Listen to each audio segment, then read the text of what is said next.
not the soul of your design. I blatantly decline your remedy. Don't box me in, don't, or I'll leave. I'd rather be a dreamer, I'd rather be free, I'd rather be a leader, I'd rather be a queen, I'd rather be a singer in a trashy cover band. I'd rather be a closer, I'd rather be clean, I'd rather be a poser in a magazine, I'd rather be pretty much anything else than your machine.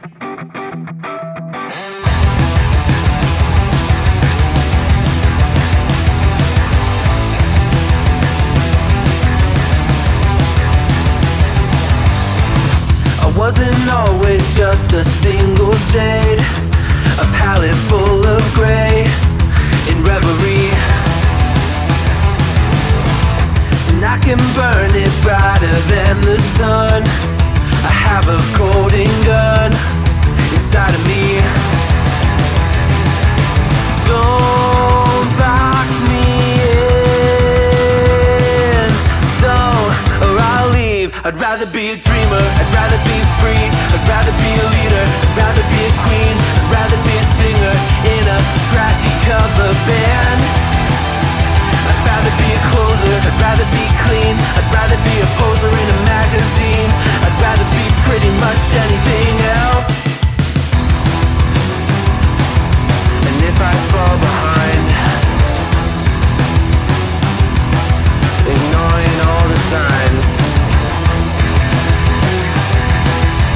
if I lose the fight,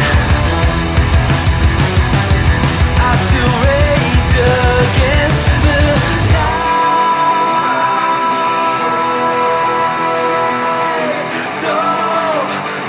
I'd rather be a dreamer, I'd rather be free, I'd rather be a leader, I'd rather be a queen, I'd rather be a singer in a trashy cover band.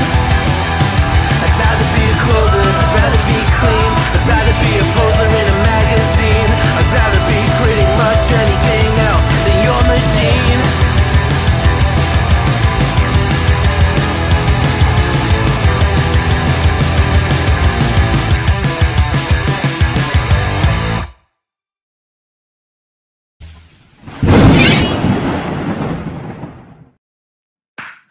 Hello gamers from around the world, this is Boxenberger, the video game enthusiast from Germany, and I would like to welcome you to today's episode of the World of Gaming and Dutch. We are back this week after taking a break last week for multiple reasons, mainly work things on my end. But man, good news. I had a big event Monday and Tuesday this week that was a very good potential step forward in my career, and it was very successful. So I'm more than happy that we took the week off last week. But we are back this week, and I'm excited, man. I missed you. I missed the community. So let me welcome everyone to a Friday episode of the World of Gaming. Unfortunately, we had to move it from the regular Thursday spot to Friday, but we didn't want to miss another week. So welcome back, everyone.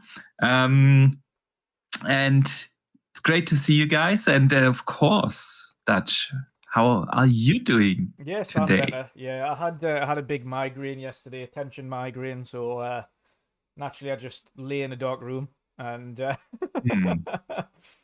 So that was me yesterday. That's why we didn't podcast. Of course, having the spotlight on and things doesn't help. So much better today, though. Nice and relaxed. And it's the weekend, so I'm glad I didn't have a migraine on the weekend because I couldn't think of anything worse. It's good. Yeah, all good otherwise. All good. And we've had a couple of gaming events this week, so we've got something to talk about. Absolutely. We have plenty to talk about. Besides the... two showcases from Xbox and Sony. We have a couple of other very interesting things to talk about. Some weird stuff, some good stuff, some controversial stuff. We'll discuss everything. We will discuss everything. So But again, a big welcome to our community. Great to see you guys already in the chat. Of course, also a big shout out to everyone who listens after the fact, either here on YouTube or, of course, on Spotify, Apple Podcasts, wherever you're listening. Welcome. And as always, we want to start a gaming podcast, the gaming podcast, with the games that we are playing. Jingle, jingle, jingle. Jingle, jingle. Jingle time.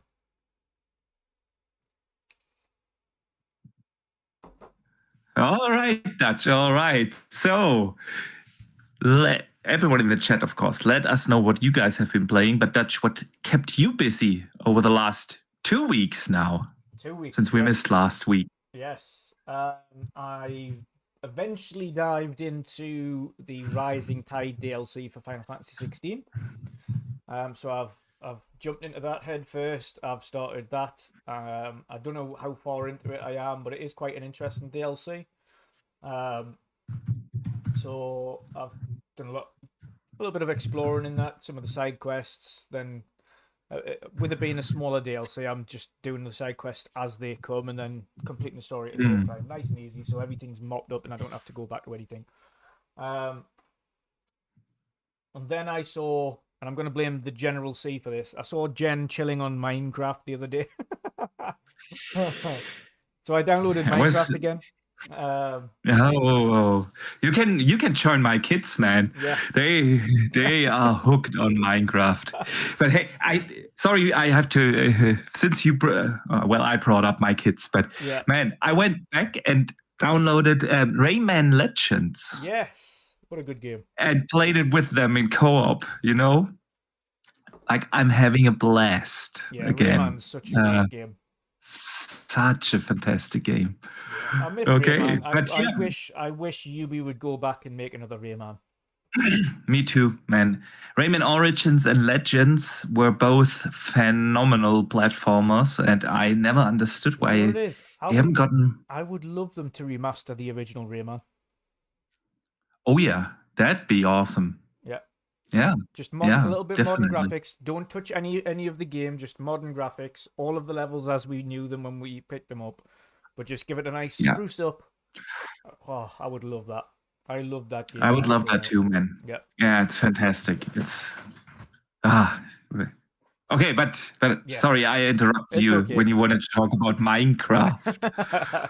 I feel like I'm sitting on my dinner table. When we eat for dinner, all my both kids talk about is Minecraft. I had a huge addiction to it when it first came out on the 360 and the PC, like years back when it first released. And it used to be one of them games where you could just, and still can, it's brilliant. So what I've been doing is I've been just having like a podcast on or something in the background and just chilling and relaxing and just doing my thing, just mining things and building things whilst I've got something on in the background to listen to. So I'm going to start doing that with a bit of audiobooks when I just need to relax and not think about anything, because it's a game where you don't have to think. You can just do what you want to do and listen to stuff at the same time. So I'm going to do that as a little kind of a side thing. But it is a bit of addicting and it doesn't take up any space, so I don't have to worry about space on the hard drive. Aside from that, still plugging away at Visions of Mana. Obviously, still love the game. Can't wait for it to kind of get into more of the end of it. I'm over halfway now. So the big bad's in it.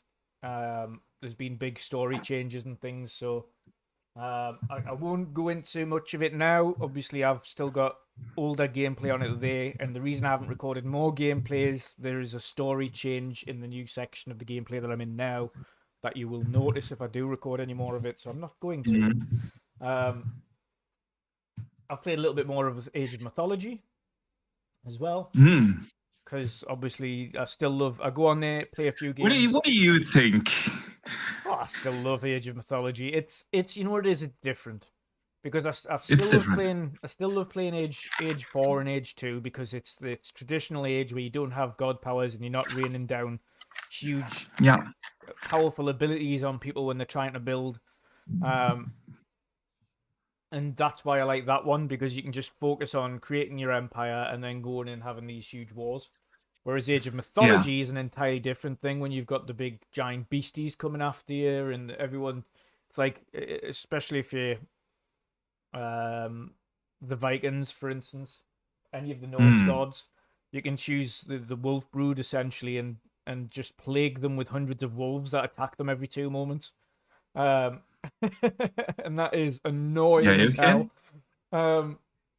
So it's so easy to counter. Like I will get to Age in a second. But it is. I've been having fun on that. But yeah, those are my fixes at the moment, and I've chose my next game on PlayStation, and I'm going to Platinum next as well, and play through fully, which is Ghost of Tsushima. After watching the announcement on Sony's showcase this week, I thought, you haven't played it before? Yeah, I've played it before. I played quite a large chunk of it, mostly on the PlayStation 4. I got the PS5 upgrade for it, and I didn't go back and play it after I bought the upgrade because there's been obviously loads of Final Fantasy releases that I've been going through. But now I've finished the main story on Final Fantasy VII Rebirth, and I've finished the main story on 16, and I've just got the DLC there to go through. I'm going to focus on Ghost of Tsushima now and get that completely polished. But you're not doing that now, right? We are podcasting now. No, not right now. Not right now. No, but that's my next one, and it's a good. To be fair, since there's only that, and Astrobot is the only one I want to pick up on there anytime soon. Is the next game to play. That's a good thing to tide me over now until Sony's next release next year. Okay. That'll be the next the game that I'm playing on there. So, that is me. That is all me. What about yourself? Sweet. Well, I'll get to what I've been playing in a second. Let me briefly shout out DrawnTJ, who sends in the first super chat of the day. He says, I'm glad you guys are live, Boxy. Do you want to play Age of Mythology sometime? Absolutely, man. Absolutely. Yeah, we'll have a 4-way battle. We'll see who comes out on top. Oh, yeah. Oh, that sounds fantastic. Let's go. The big skirmish. Let's go. We have to do some kind of community night. Yeah, big skirmish where it's everyone v everyone. That will be hectic. That will be hectic. But a quick lot shout of fun. Out as well before we go any further. I've got 2 awesome member chats. So I've got one from Phantosur for 30 months, mix-up recruit, and another one from Marion the Mad, 36 months as a Shield Wall member. Sweet. So thank you very much, chaps, for your ongoing support. Sounds good. Appreciate it. Yeah. Shout out. So, what have I been playing? Before I get to Age, of course I've been playing Age. I finished Star Wars Outlaws. Yeah. I finished Star Wars Outlaws. Very fun game, man. I mean, it's not the best game ever made or anything, but it's definitely worth a playthrough. It's significantly shorter than I expected. It feels like after the prologue, and you get to space and you can fly around and go to different planets, it feels like, oh, this is going to be one hell of a massive Ubisoft game. But it isn't. I didn't do like every side quest, but it has a similar system like Starfield with the faction quest lines. So I did all of those and the main line story, and I think it was something around 25 hours. Nice. So you don't have to invest like 100 hours or so, like, I don't know, in Assassin's Creed Valhalla also, where you have like the main story finished after 80 hours or so. That's definitely not Star Wars Outlaws. But 25 to 30 hours, and it's a good story. They capture the atmosphere of the original trilogy really well. Like the music, the art style, like everything. It is fantastic, but don't expect any Jedis. There are no Jedis in there. Yeah. So, but other than that, man, I had a blast playing it. It was good. Nothing super special, but definitely worth a playthrough. I played it through Ubisoft Plus for the first time. I got the, Ubisoft Plus subscription for 1 month. So you can play the full game for 1 month subscription of $17. Yes, I know I'm cheap, but it's worth it, man. Definitely. So, and other than that, it's been mainly Age of Mythology. Of course, I knew I'm going to get hooked with Age, so I held off as long as I could because of the work thing that I talked about You earlier. cheated a little bit, though, didn't you? Because what I did I cheated catch a you little on the bit. other day? What did I before your I'm weak, test? man. I'm weak. Like when was it? Like last week Wednesday, or oh, you broke. Oh. You've broken. I broke, but I only spent like a couple of hours last week, but then finished the work thing. Yep. Big move for my career, and then I went hard, man. I went hard. I'm already at like, I don't know, 20 hours or so this week. Yeah. It's really not hard to do either, though. It's really not hard to do. I think I'll have to have a check how many hours I've played on it so far, but I've got a good 15, 20 hours myself, I think. And I'm really enjoying it. Let me see. Age of Mythology. There we go. Yeah, about 20 hours this week. So anyway, Age of Mythology. It is a new Age game, obviously. Well, it isn't really new, but a great remake. Yeah. Definitely a good one. So where do I start? Let me tell. Well, graphics are good. Really modern real-time strategy graphics. Nothing super special, but totally good on a technical level. Absolutely. In itself, I start with the bad things. Yes. You can tell that some of the mechanics are legacy, outdated. Yeah. Legacy. These are minor things, but when you really want to like crack the game, and become really good, it is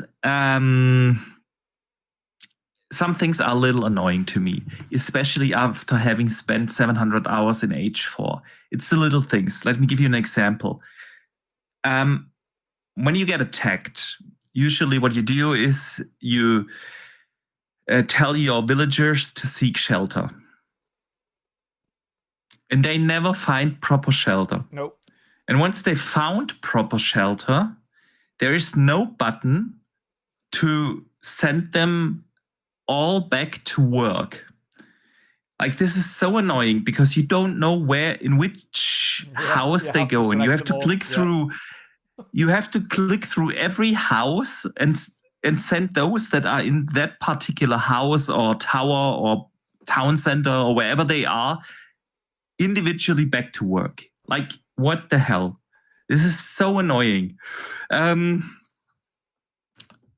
Then sometimes it happens that, the map of H4 is basically structured in grids.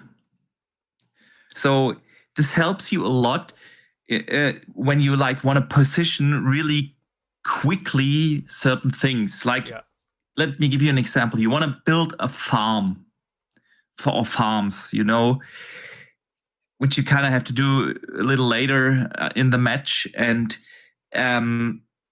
you don't have time to place them properly. What you do in H4 is you click on the windmill drop-off point, the windmill or whatever, depends on the nation you're choosing. You click in the drop-off point, and it positions them in a grid around this. And this isn't possible in Age of Mythology. You have to, and then even if you want to position something, it doesn't snap into a grid. You can position everything freely on the map, and that makes it really challenging to do things quickly. Yep. Yeah. So there are a couple of things that just feel a little outdated. Yeah, these are the minor things. But this is nitpicking, of course. Overall, it is a fantastic and super fun game. So I'm still early, like trying to figure out what are the right build orders, what are the one or two gods I want to focus on. Let me put on some gameplay, because Age obviously won in the poll in the chat, which is fantastic. And you will see me basically toying around with different. I recorded a couple of matches. They are all against AI, because I'm still trying to figure out, what works for me, which is the right god for me, which is the right build order. So I checked out the Egyptians. Yeah. And the Greek. Properly, I have played a couple of matches against the AIs with the Roman gods and so on. But yeah, I'm still a little torn in between Egyptian or Greek. I tend to lean towards the Greek gods. I played a lot of Zeus, but Zeus is very heavily focused on hoplites. Have you not tried Hades? And hoplites are, yeah, Hades is what I was going towards, but yeah, I have tried Hades. And Hades is actually, like, if you know how to play him, I haven't found really the best strategies yet, but I can feel there is a lot to it, because Hades has the advantage you can get to the second age really quickly. Yeah. Like, I will put on a match after this one we are watching for Hades. I think this is a Zeus a match. You can level up Hades really quickly into the second age, and then focus on archers, which is best in the second age, because what you want to do in the second age, you want to harass your opponent, right? You can't really do much in the first age, except set up the proper basics for your economy. And I found like a really quick build order that gets me to the second age within the third minute. Like after 3 minutes 20, 3 minutes 30, depends a little bit on the map, you can level up to your starting age 2. You're not leveling up, you're starting age 2, which is really quick.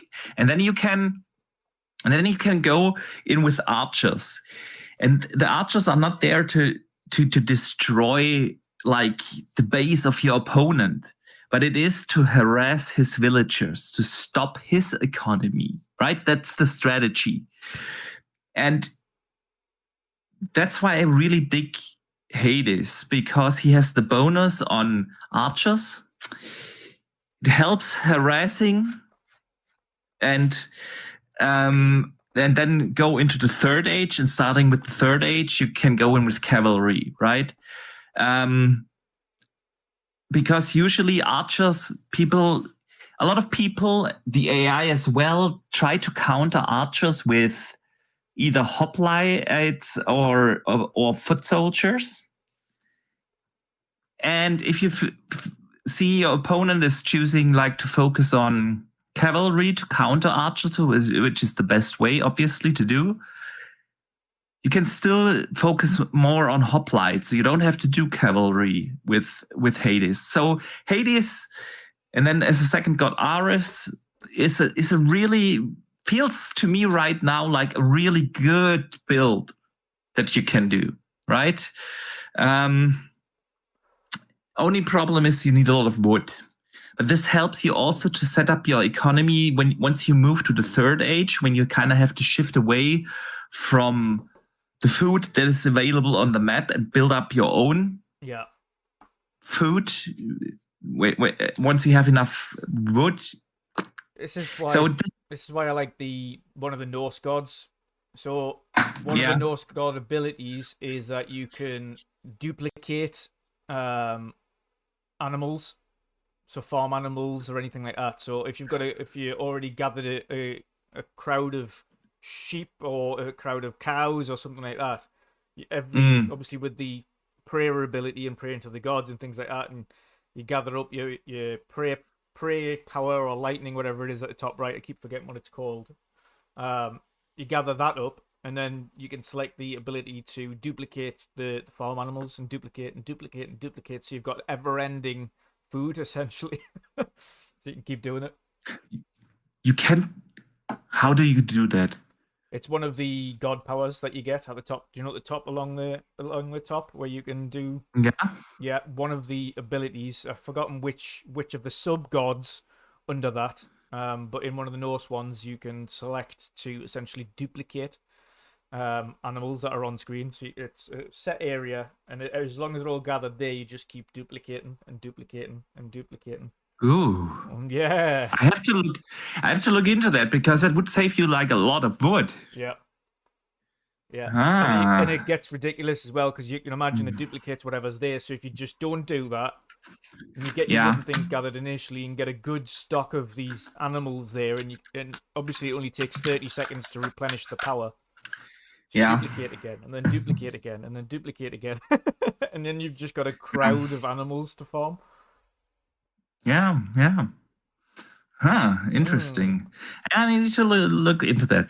Now, I also toyed around a lot of the strategies. Basically, what you want to do is, in every age game, is the big question, and that's why I always say, if you play like in a higher level in competitive, usually the game is decided before anyone reaches age 4. Yeah. People always try to focus so much on getting to the 4th age and then build up a massive army and stuff. But if you watch pro games, if you play competitive online in the higher ranks, the game is usually decided in the 2nd or 3rd age, right? And there are 2 ways to play this. It's either you try to build a first army to harass your opponent in the 2nd age. Takes up a lot of resources on your side. Yeah. But you basically try to stop him building up his economy. That's option 1. Or option 2 is you try to defend your town and get a second town center as soon as possible to set up your economy and then destroy him in the 3rd age, right? These are basically the 2 main strategies. I haven't really decided yet which is my strategy, to go to strategy. Yeah. And it also, of course, depends a lot on what your component is doing. Your opponent is doing, what the other guy is doing. So if he tries to set up a second town center, I usually try to also go for a second TC, because it is and that's a very different thing in between age 4 and, of course, Age of Mythology. It takes way longer to get up a little army to harass. In age 4, you can harass your opponent really well with 1 archer. Yeah. 1 archer is all it takes to, like, I'm talking about the guys playing in gold also. Of course, if you go higher leagues into diamond or so, it'll be a little bit more challenging. But like, when you're playing gold in age 4, all you need is 1 archer to harass. It's impossible in age of Mythology. So you kind of have to have a little army, like 2 mythical beasts and like 4 archers or so to go harass. By the time you have those, if the opponent knows what he's doing, he has already set up his second TC. Yeah. So you won't be able to stop him from doing a second TC. So if you feel like he's going for a second TC, kind of have to do the same.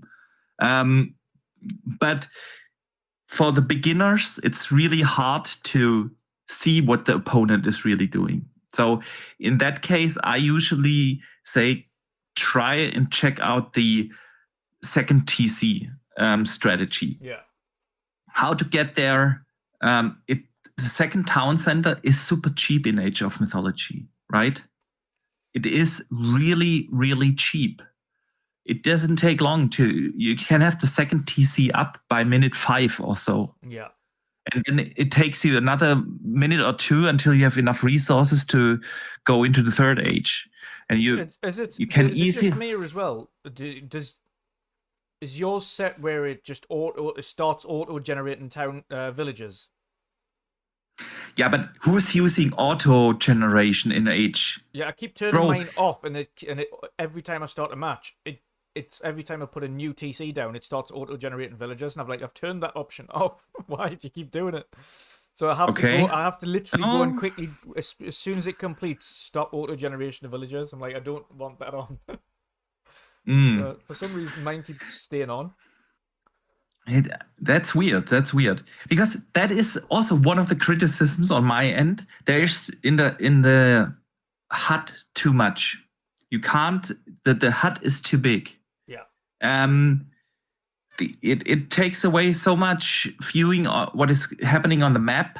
And why the hell did they switch the shortcuts of building? Like, seriously, like, who puts Q for house, W for food, and for the rest drop off point E?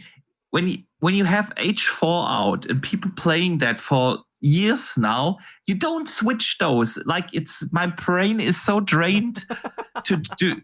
Used to playing Q. Okay, that's a me thing. That's a me thing. But who does that? Why? Yeah. Why? Yeah. Anyways, no. So yeah, I'm still toying around. I also feel like since generating army units is significantly faster than in other Age games. Yep. Like, usually in Age 4, you want to go, like, I don't know, at least 3 archer farms and 2 or 3 cavalry or foot soldiers, right? So that you get, like, your army up quickly. You kind of don't need to spend those resources in Age of Mythology because the units are generated so quickly. Yeah, they really are. So early in the game, of course, if a match goes to Age 4, of course you want to set up like proper unit generation. But in the early ages, really not that necessary. So yeah, man, I'm having a blast. Obviously, still trying to figure out different strategies. We'll see what works for me. I've also played around with the Egypts a little bit. The Egypts, I feel like once I get the hang of Hades, I'm probably going Hades. And I recommend that also, by the way, to everyone who's playing Age of Mythology. Don't try to be an all-rounder. Really learn 1 or 2 civilizations or gods, properly. Like, it takes, if you're not playing like in the super high pro leagues, it takes you long enough to figure out a civilization and learn how to play that civilization. When to get which upgrades. When do I upgrade, I don't know, get armor? When do I upgrade wood chopping? When do I upgrade mining gold. Yeah, learn how to play your one civilization properly. And once you get really the hang of one of those, then try others. But don't play around too much at the beginning. If you're not really sure what you're doing, focus on one god that works for you. So, and I feel like for me, that's going to be Hades for now. Yeah. And I've played a little bit of the Egypts. The Egypts are super powerful, but the Egypts need a lot more micromanaging than the Greeks do. But once you get the hang of the micromanaging of the Egypts, they are significantly more complex civilization to play. Yeah, but they gotta with the Egypts, you really don't need a second TC. Yeah, if you use the priests properly and know when to, okay, now I need for the next 30 seconds, I need more food, move the priest to food, then move the priest to gold, move it there. You can really micromanage your civilization super effectively. And that gives you, of course, especially early in the game, a super head start with your economy. So, and one final tip on my end, if you want to play Age properly and you don't know if you're doing stuff properly, look at your resources. This goes, by the way, that tip is applicable also to Age 4. Yeah. If you have 200 wood, you're doing something wrong. Don't look at this match here just yet. This was one of my first games, and I was still trying to figure out a lot of stuff. But if you want to really play like a harder AI or competitively online, as soon as you have resources in the bank, they are not doing something for you. Yeah. Obviously, you don't have a benefit of having 400 food in the bank.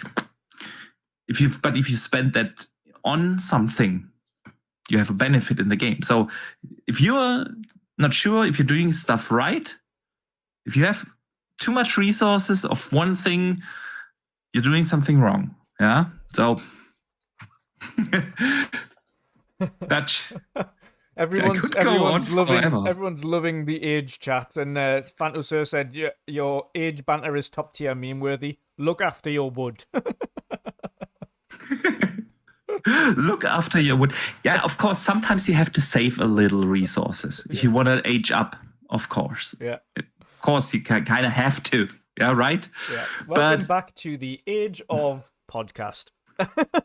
Yeah. Discussing all things Age of Mythology and Age of Empires. Yeah, another thing that I like about the Norse gods, outside of the duplication of food, is turning trees into enemies. So I can harass your villagers who are trying to chop down wood and turn them into giant walking beasts that kill them. Yeah. It's also fun. Yes. Osiris can burn down forests. Yeah, I've seen that. It's also like, but honestly, also something that is these are god powers that are super annoying early in the game. Yeah. And yes, I said earlier, harass, that's all I use them for. Yeah, that's obviously a thing, but they are not giving you really an edge. Like literally, what I feel almost OP is when you get to the third age with the Greeks. Yeah. You can choose. I think it is Apollo. You can choose a god that can set up 2 portals. Yeah. And you can beam your army to wherever you want. You can do that for the Norse as well. Yeah. Yeah. Yeah. In the North, Northgard has the same? Yeah. Really? Yeah. Okay. Which is, again, I haven't played too many of the annoying. Norse. Yeah. It is annoying. The one thing I I completely forgot about initially was that your Titans can walk across the sea. That's the thing, right? I was like, oh god. And I thought they the were just portal, stuck. I was like, oh no. honestly, the portal is so OP. Yeah. Because if you place your portal properly, and you can also set the spawn point of your unit farms. Yeah, you can set that into the portal, and you basically spawn every new unit you build directly into the camp of your opponent. Yeah. This is like, if you get that running, honestly, you've won the match. It feels so OP. But yeah, man. Yeah. But yeah, great. Otherwise, it's good fun. But I've got both Age 4 and Age of Mythology installed, so I just keep flipping between the two depending on what mood I'm in. Yeah. No, I can't do that, man. My brain is not.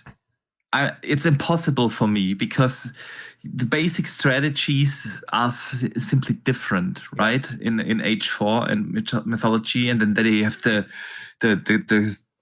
layout of the quick mapping, but I'm missing a couple of things. Like, why is H, if you press H on your keyboard, not getting you to your TC? Yeah. To your town center. It's like, but yeah, I'm super enjoying it. I mean, it's a new Age game, but I'm not 100% sure if it will grab me like Age 4 did. We will see. We will see. But give it time. I will. I most definitely will. All right, Dutch. Yes. Let me briefly catch up on the super chats. $10 super chat came in from John TJ. He says, I can't wait for StarCraft to come to Xbox Game Pass for consoles. Would you like to play with me on it? Because I used to play Command & Conquer, but not StarCraft. Yeah, I mean, StarCraft isn't coming to consoles, right? I'm not it's just sure. PC Game Pass. I'm not sure. StarCraft 1 and 2. And all it said was Game Pass, so I don't know whether or not that's PC. I think I read on Xbox Wire it's PC Game Pass only. But someone in the chat, please correct me if I'm telling bullshit right now. But anyway, TJ, absolutely. I fully intend to especially play StarCraft 2 again once it drops. So we need to do a party, man, and then play a little Age, play a little StarCraft. Nice. Good times for strategy, guys, man. Indeed. And Ara History Untold is out as well, but I haven't played that yet. Yep. Same. Right? Since it's a 4X strategy game, I intend to play that a little bit on the alley, maybe. Yeah. Right? Anyway, Dutch, let us get into some actual news after talking for way too long about Age. I'm kidding. There's no such thing than too much talk about Age. There's no such thing. But anyways, let's move to the news of the week. Jingle, jingle. Jingle, jingle. All right, Dutch. What a week for news. Yes. 2 showcases in 1 week. Yep. Both from Sony and Xbox. Yeah. I think both of them were not like super duper special. Yeah. But still some interesting stuff there, right? Yep. Some new games, some updates on games, some nice little surprises. Yeah. Indeed. Definitely. So, Which one do we start first? We'll start with maybe State of Play. Yeah, we'll start with State of Play because they went first this Okay. week as well. Okay. They went first. All right. We get to Xbox Showcase later then. Yes. So what did you think overall? Before we go through some games. Before the final announcement of the showcase, it was average. It was a very average show. Until the very final announcement, which actually is something that we've been asking for. It's tell us what's coming up for PlayStation, show us a new game, show us something in the pipeline, which is what we want. Before that final announcement, it was some updates, some DLCs, some VR games, and a remaster. So it was average, and a lot of those games aren't games that are for me, and most of those games aren't games that are for me. So yeah, it was just a kind of, if you're a diehard Sony fan that picks up absolutely everything that they've ever put out, then you might like some of the DLCs that are there. But if you don't own those games and have no intention of playing some of those games, then you'll not play them. And if you don't own VR headsets, then two of the announcements are completely irrelevant to you anyway. So absolutely. Yeah, I couldn't agree more, man. Yeah. There's nothing to add. So let's talk about some of the announcements. Yes. I'll just go through a quick list of it first, and then we'll kind of dive into some of the more interesting ones. Alrighty. So the started off with the Astro Bot DLC. Of course, that game's just come out, so it was actually quite surprising that they got DLC for that almost immediately. So that was a nice little surprise. So I'm going to jump into the game soon. I'll be jumping into it this month. And to have DLC coming out not long after, because the DLC comes out in the fall, and it's free. So that's good to see. So I'll be playing that, and then later on this fall, I'll get a nice free DLC for it. They had a few different multi-plat ones. So they had Monster Hunter Wilds again with a release date, which was February 28th of February next year. They had Dynasty Warriors Origins release date as well, which is 17th of January next year. They had a cool indie game that is coming to both PlayStation 5 and PSVR 2 called the Midnight Walk. They had another multi-plat announcement in a game called Hell Is Us, which is one of the standout ones from the show. It looked actually good. Yeah. It is, yeah. But it's a multi-plat. It's also coming to Xbox. Yeah. Pal World eventually got its PlayStation 5 announcement. So Pal World's on PlayStation 5, and that was an immediate drop, so you could play that and pick it up straight away. We got some cool Alan Wake 2 DLC announcement, The Lake House, which is coming in October as well. So it's going to be a packed month next month again. The Last of Us Part 1 Remaster, so the one that came out in 2022, is going into PS Plus this week. Legacy of Kain Soul Reaver 1 and 2 Remastered on both Xbox and PlayStation announcement trailer. This is on my web browser. There we go. My web browser keeps crashing because of this fucking shit website that I'm on. Stellar Blade got a DLC announcement and a PC port. And that is Stellar Blade and Nier Automata collaboration. They then had Luna Remastered Collection going on to PlayStation next year. They had the DLC for Teenage Mutant Ninja Turtles Shredder's Revenge, Radical Reptiles it's called. They had Metro Awakening VR announcement and release date November 7th. They had Fantasian Neo Dimension, which is another multi-plat. And that is... I don't think there's a date on that one yet, but that one's coming out, I think... Oh, it's later this year. They had another indie game, Fear the Spotlight. That's coming out on PlayStation and PC later this year. Arcade Chronicles, which is an MMORPG, comes out in 2025, and I think that's multiplayer as well. Of course, Dragon Age, a new trailer for Dragon Age coming out on October 31st.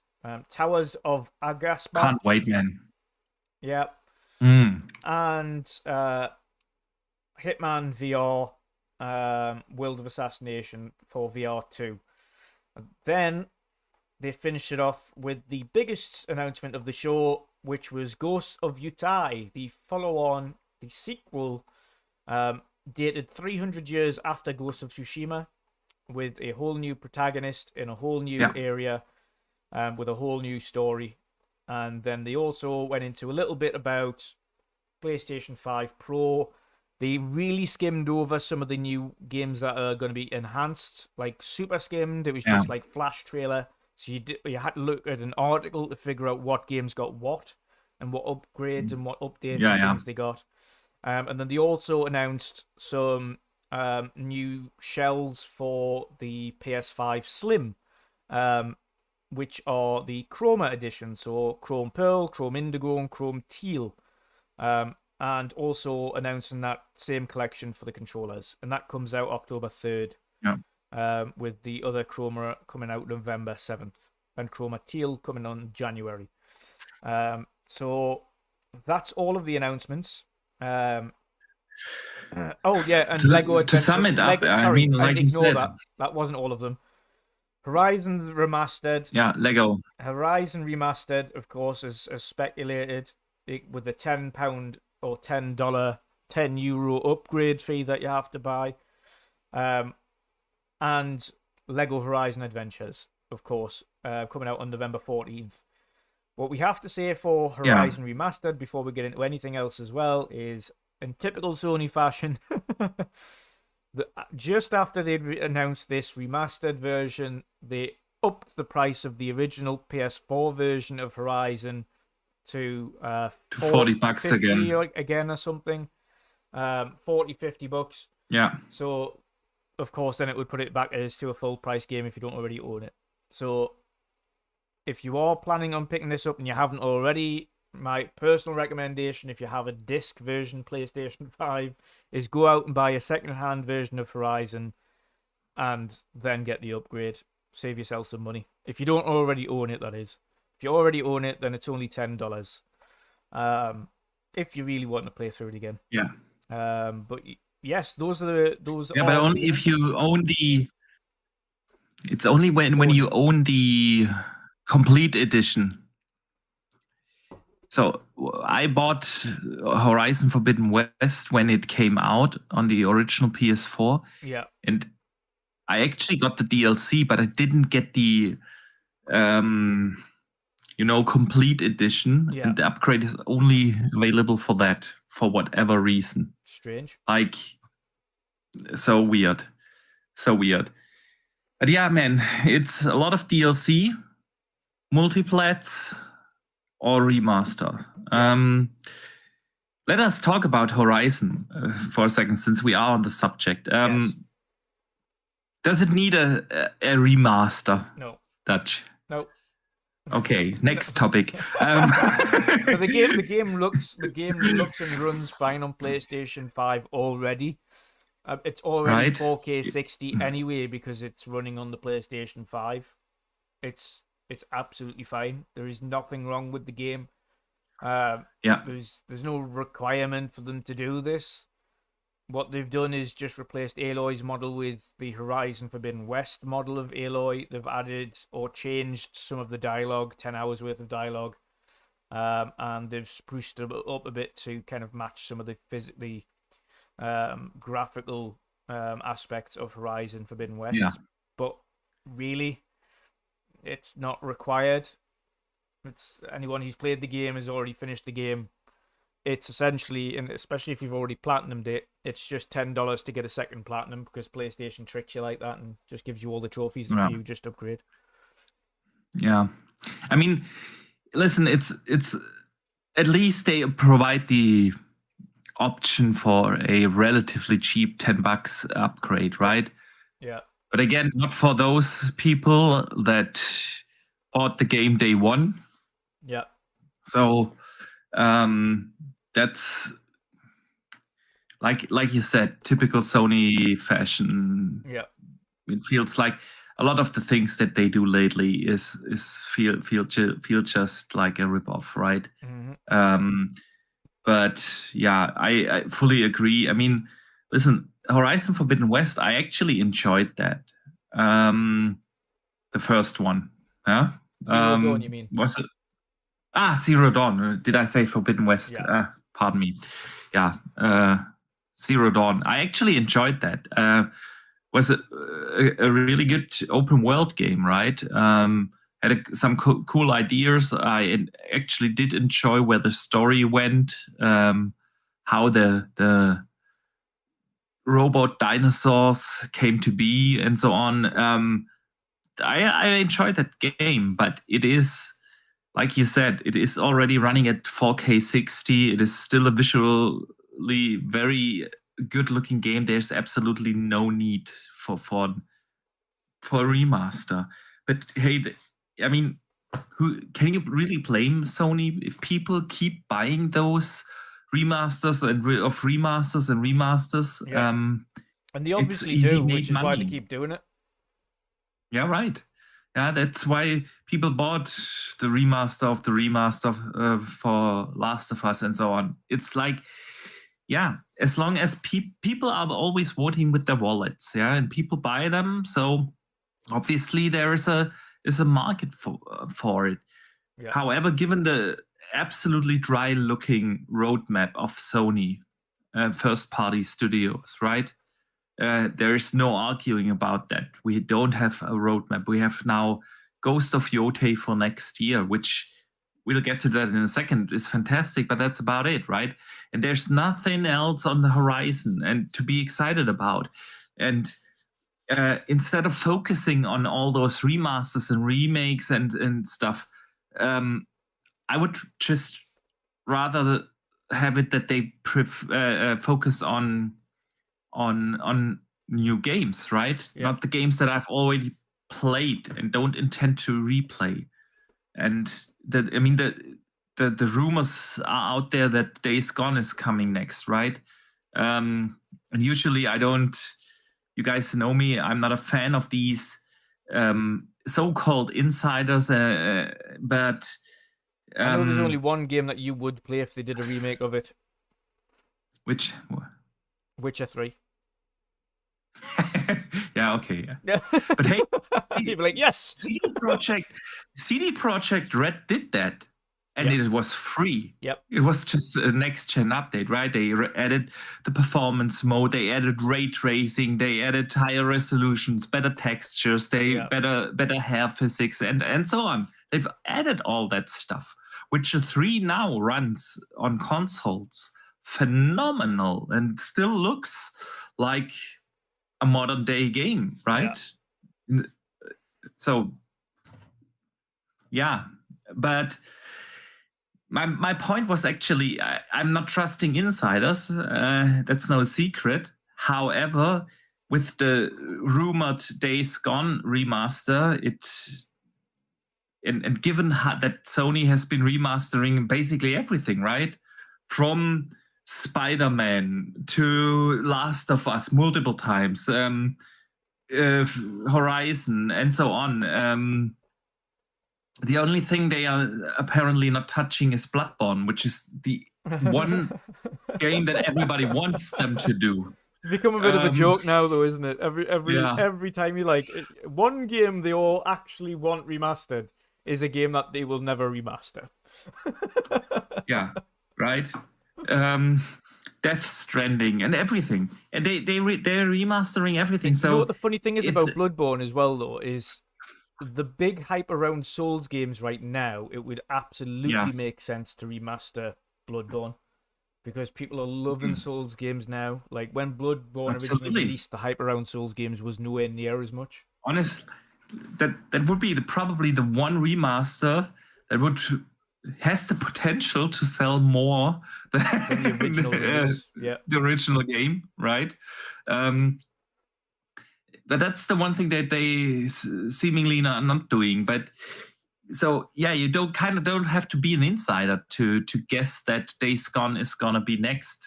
That's an educated guess, right? Yeah. Wouldn't be surprised. But yeah, it is what it is. So Yeah.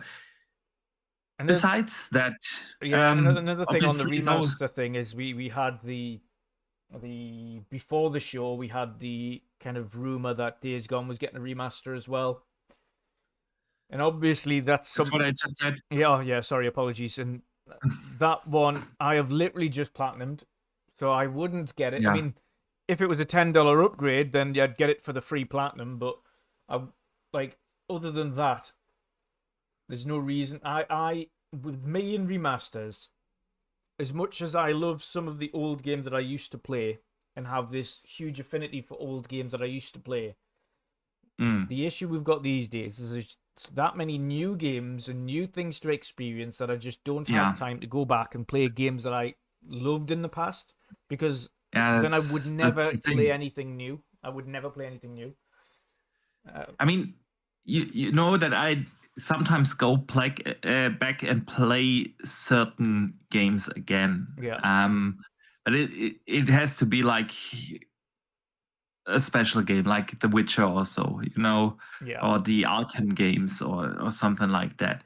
But yeah, especially in this day and age, I don't go back to play games like Horizon Zero Dawn, even though I absolutely enjoyed that, when I have like 5 new games that I just don't find the time to play, right? I have still Visions of Mana here and haven't started yet. Shattered Space coming Monday. Age is there to play right now. Yeah, I haven't played Astrobot, but I fully want to. Dragon Age is upon us. My days or my time is limited, right? Yeah. So, and that's the thing. There is no need for that. But again, Dutch, if people wouldn't be buying it, they wouldn't do it. Yeah. And apparently a lot of people buy it. That's why they keep making them. So, yeah. So besides Horizon, what else? Man, we talked about this before the show started a little bit, that we are both a little disappointed that the new Metro game is a VR game. Yeah. Because, I would love a proper Metro game. I completely missed it in the showcase. I thought it was a new Metro game, and I was like, "Oh shit, that's good. That's a really cool announcement." And then only afterwards on Twitter did I see the post that it was a VR game coming to PSVR 2 and Quest. And I was like, "Oh god, it's VR. Never mind." Yeah. I thought it was a new Metro, and it is a new Metro, but only for VR enthusiasts. So that's disappointed. Yeah, it is. I was actually really hyped. I thought, that's a good get. That's a really good get for them, especially when you've got Stalker around the corner coming out, and if PlayStation managed to get the rights to a new Metro game, but turns out it's just a VR game, and I would love a new Metro, man. I love the Metro series so much. Yeah. I think incredible atmosphere, right? Especially the first 2 that are more like corridor shooters, not with these open aerials and so, like fantastic games. But yeah, it's a VR game. So, and we are both not into VR. What else? Alan Wake DLC. Right? Great game. Yes. Probably going to be a great DLC. Yep. Multiplat though. Multiplat, yeah. And which is obviously no minus point per se, but of course you kind of want to see what PlayStation has to offer. Man, I have my PlayStation here. The last time I turned it on was when Final Fantasy VII Rebirth came out, and over the next weeks or months, whenever I find a time, I will turn it again on for Astrobot, and then again next year when Ghost comes out, right? Yeah. Let's talk about Ghosts. Yes. I mean, that's the big one, right? Yeah, big Ghosts big of Yote. Yes. That was actually a nice surprise, because obviously, Ghost of Tsushima, critically acclaimed. It was a fantastic game, rightfully so. It was a great game, and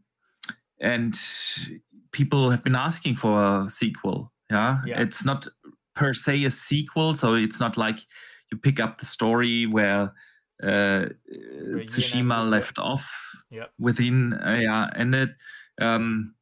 They said they intend to do a franchise, a Ghost of franchise, and they have already planned other games with other protagonists, other stories, which is also an interesting thing to do, of course.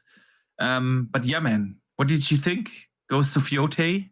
Yeah, it looks absolutely fantastic. Looks fantastic. I like the art style. I like the way that it seems like there's a little bit more going on screen at any one time again. There was one scene where there was just obviously all of the heather and the grass and things, and your main character's Atsu is running through a field on horseback and surrounded by wild horses galloping beside them, like 30 wild horses galloping through the grass and heather and things, and it's a lot going on at the same time. Again, the first game's great. I'm doing another playthrough, as I mentioned earlier, on the PlayStation as my current platinum run game now. So it got me interested. Basically, it got me to go, actually, that's what I want to do before Ghost of Yote comes out. I want to go back and platinum Ghost of Tsushima. So it's got me interested in chucking that back on and playing that again. And then it also got me interested to eventually go and watch Shogun on Disney, and absolutely love that series. So, it's they did a really good job on Ghost of Tsushima. They did. I'm interested to see. And again, some people are complaining about this female protagonist, the idiots on Twitter. But the one thing I did notice straight away, which I hope is a kind of a hint towards a story, is this. Atsu, the lead character, is wearing a Hanya mask, and if anybody knows anything about Japanese mythology, Hanya mask is the Hanya, or the mask, the face of the Hanya mask is to represent essentially a woman scorned, or a scorned lover. So it could be alluding to kind of what's happened to her and why she's so vengeful and why she's seeking to, because obviously what you see throughout the trailer is the lead character Atsu being extremely vengeful, and she's going out and killing people and hunting people down and things. So I would imagine there's some form of betrayal, or someone's been murdered before you start the game or something. And it could be. I didn't know that, man. Yeah, didn't know that. Okay, interesting. But again, the art style is beautiful. It's very unique. We don't see that too often in video games, right? The one thing I liked about Ghost of Tsushima as well, and you've got to give them hats off for that, is the amount of options they give you for different play styles. So obviously the added legend with the mode different afterwards, stances and and they've got obviously not only just all the different stances, but also the traditional Japanese movie filter that you can put on the game, so everything's in black and white, and that again just a fantastic addition to choices and being able to play it in full Japanese with subtitles, or in English. It's a lot of choice there for how you want to play the game and play through it, and I just it looks fantastic, and it was a pleasant surprise, because I wasn't we all go into these state of plays with extremely low expectations, and none of us actually expect these days to get first party announcements for brand new games of that caliber. Absolutely. I fully agree. Why do you think they did that? Because when you look at the last couple of state of plays, it was all more or less a snooze fest. Absolutely. And the last one they had Astrobot, which was a nice little charming end, but Astrobot's not the same caliber as Ghost, a new Ghost. I mean, Ghost is the kind of caliber that we want to see. That is what you want from the first party studios, right? It goes along with the other big ones that they have. And Sucker Punch is one of their top tier studios, and you usually would save these kind of announcements for a proper showcase, right? You know what my thinking is? I'm kind of thinking Sony are done with big showcases. Yeah, I agree. I wonder why, but I think it maybe it's even just down to resource management, and they just think instead of spending all one money and time putting together this big showcase, we'll just do these state of plays which take up significantly less resources, and we can put them out at a relatively decent cadence if we want to, as opposed to doing this huge high budget showcase. Could definitely be. I mean, it is obviously a special thing that you decide as one of the big platform holders, the biggest platform holder in the world, right? To not have these banger like showcases. Yeah. And people have been asking for those for years now. They didn't have a showcase in 2022. The one in 23 was absolutely shite. Yes. Right? That's an understatement. They don't have one of those this year, obviously. People have been hoping, okay, maybe for the PS5 Pro announcement, but then they had that. Yeah. Even though it was just a 10-minute thing, right? They had this State of Play Now.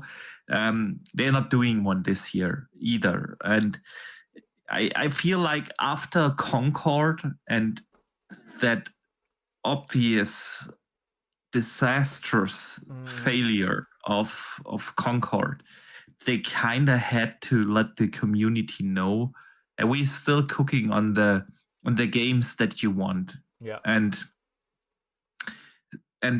the roadmap for 2025 is so absolutely dry, right? Yeah, they've got two games now. 2 games.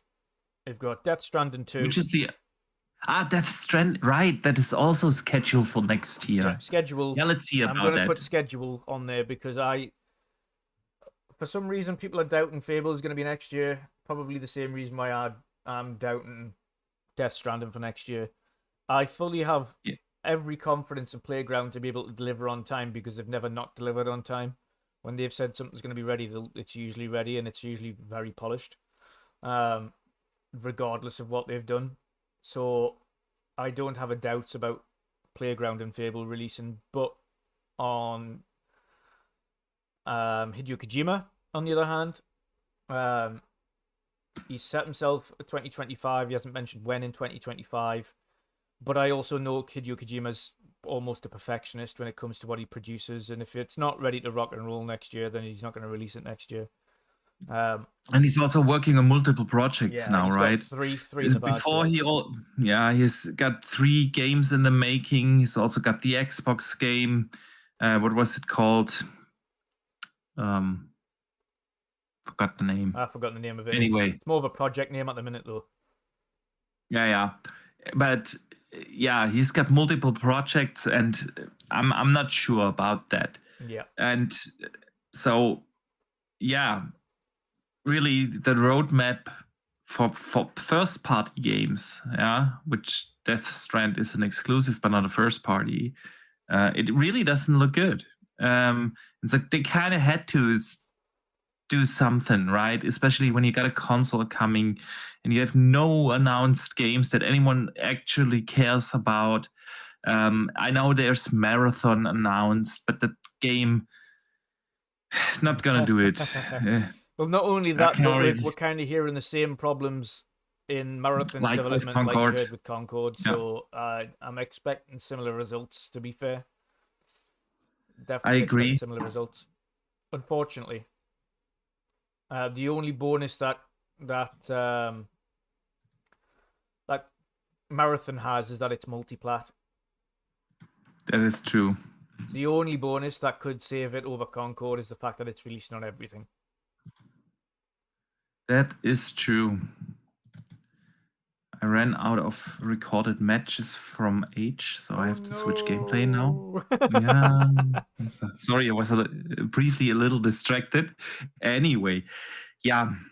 So Ghost is definitely was a very welcoming surprise, right? What else? Hell is Us. Hell is Us. That was a surprising one as well. Multi-plat game. Multi-plat game, yeah. But it was, the only thing about this is I couldn't make out what type of action game this was. Was this a Soulsy action game?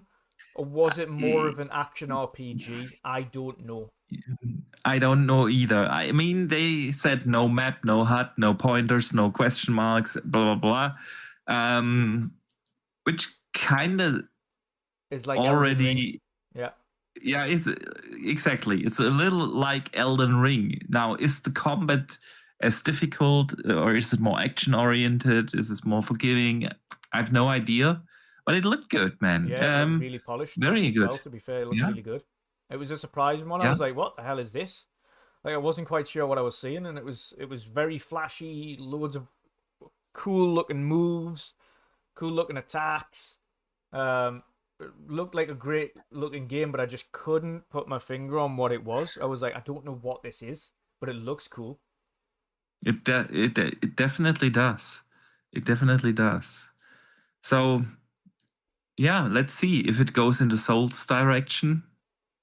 If so, it's a maybe for me. Yeah. Because I have to be in the mood for Souls-like games. I can't play them anytime I want. So Dragon Age was there, man. It was. Yep. Another Dragon Age. I was a little surprised because I thought a mini Xbox boss has fight type thing in there. Yeah. I was a little surprised because I thought that they have the marketing rights with Xbox, because Dragon Age was at the Xbox show, right? But obviously it's not.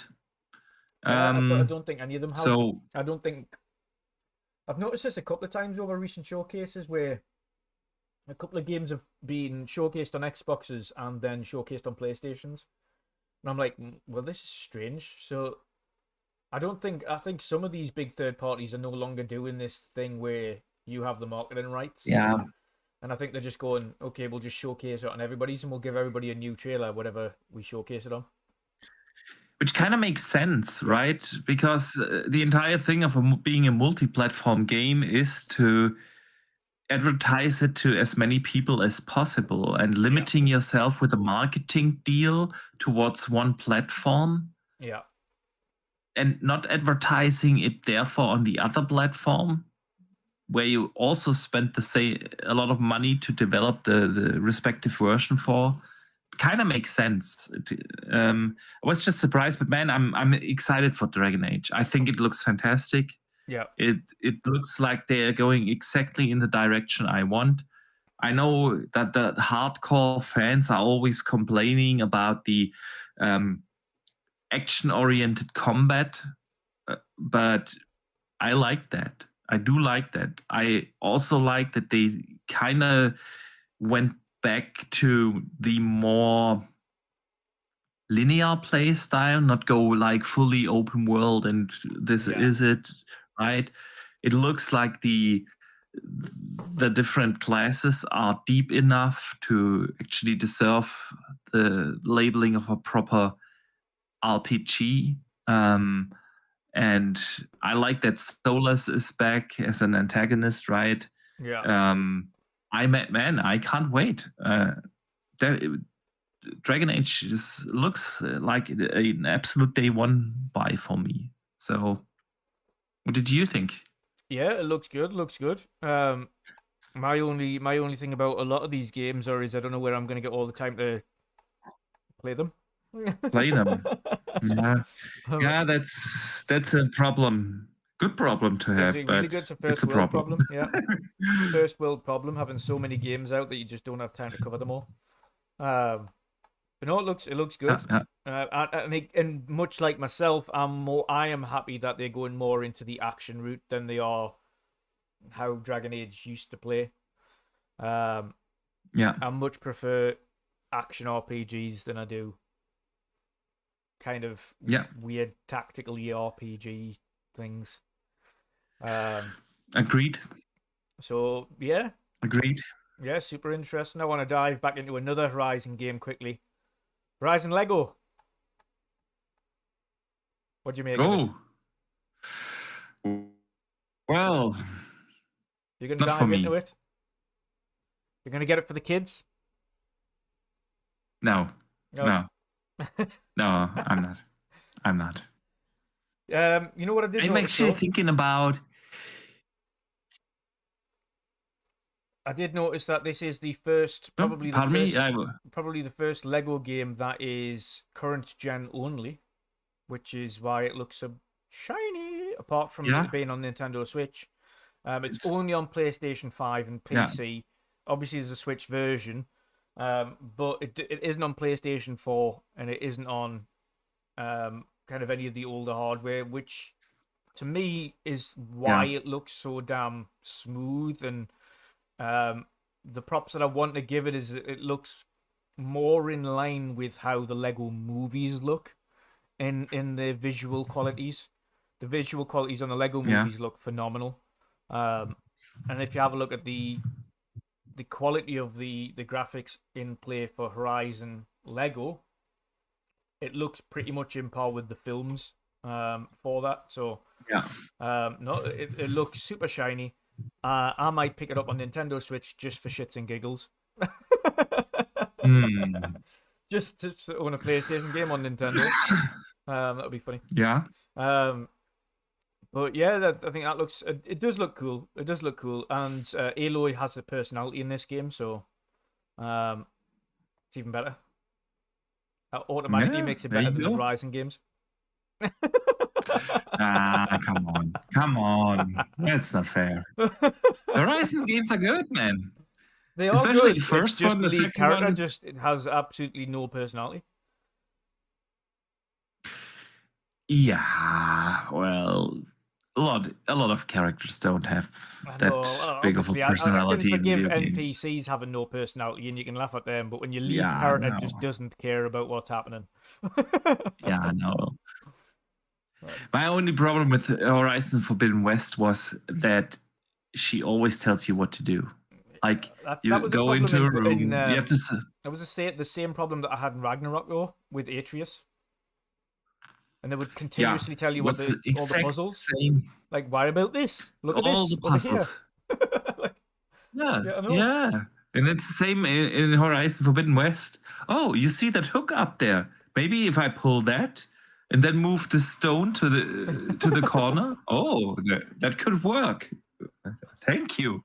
You didn't give me like 5 seconds to figure it out myself. But other than that, it was a good game. I had a blast playing it, man. Yeah. So, anything else you want to talk about from the Monster Hunter Wild? Got a release date for February. February is going to look crowdy, man. We have Assassin's Creed Shadows coming now there. We have Avowed coming there. Yeah. I feel like Monster Hunter World will suffer the same fate for me. Like when World came out, because when World came out, I really wanted to play Monster Hunter because I do enjoy those games, but these are these kind of games that you kind of have to play co-op, right? Yeah. And I didn't have the time when Monster Hunter World came out, and I picked it up like, I don't know, 3-4 months after its release, and all my friends have already moved on, and I kind of had to play solo. Yeah. And then, solo it was okay, but for a while, but it's not like the same. And then the same will happen with Monster Hunter Wilds. If you pick that game up like a couple of months later, nobody's gonna be playing it anymore. And because I'm not postponing Avowed. Yeah, same. And I also really want to play Assassin's Creed Shadows. So yeah. Yeah, I mean, it looks cool. It looks like they've added a much more. It looks like it's much more story focused. Much more story focused. When I remember playing through Worlds, there was kind of a lingering story in the background, but it really didn't really care there, if you paid attention to it. This one looks like there's a story to it. There's someone that's clearly upset about something and they want to take revenge over the certain beast. Yeah. So there's something there and there's a story there, and I hope they capitalize on that. And the people who love Monster Hunter World, I hope you thoroughly enjoy Wild when it comes out. Yeah. But yeah, like me, there's just other games that I'd rather play. Unfortunately, but I'm glad it's coming out. Last one for me that I want to highlight before we move on is the Midnight Walk, the indie game that was announced. Oh yeah, that looked really cool. That looked interesting indeed. It looked like Little Nightmares, but creepier. Yeah, creepy Little Nightmares again. But no, it looked really good. Again, I think that's a PlayStation, or at least a temporary PlayStation exclusive, with it being an indie. Whether that comes to another platform, who knows? But that's coming out on PlayStation 5 and PSVR 2 next year in the spring. Yes, it does. So let's hope it finds a little slot to release next year that isn't crowded by giant AAA games in the spring. But no, it looks interesting. That deserves a little shout out. Definitely. And Pal World is now on PlayStation as well, by the way. Yes. It's had loads of updates since I last played it. I do need to get back to it and mop up the couple of little boss fight achievements that I've got to do, because obviously there's bosses in certain areas. And I want to go through and kill them bosses, and then I'll be done with it. And it'd be interesting to see what the updates have done to improve the game. Whilst I thoroughly enjoyed it on Xbox when it released, of course, it is still early access. Even when it releases on PlayStation 5, it's still technically early access, because they're still constantly adding to it and refining it and adding things and improving things. But when I was playing it on Xbox, there were certain things where the world wouldn't load in, or you'd drop through the floor and you'd get stuck in the map and drown. So it's certainly, it was an interesting game. Fanto's rightly pointed out there, Pal World is not available in Japan for reasons we know. I don't know. I didn't know that. Interesting. Yeah, obviously because of the ongoing Pokemon lawsuit, which is... we'll talk about that later. Yeah, we will, because that is... People ridiculous. Thought that was about copyright, and it isn't. And it's even worse than what people think. That would have much far-reaching consequences for the industry if Nintendo were to win this. And I don't think they will, believe it or not. I don't actually think they will. Because I think if the judge looks at that and says, you can't patent a game mechanic the way you're trying to, but we'll get into it later. We'll come back to that. We'll talk about that. Yeah. Exactly. All right, Dutch. Let us move to the Xbox showcase. Yes.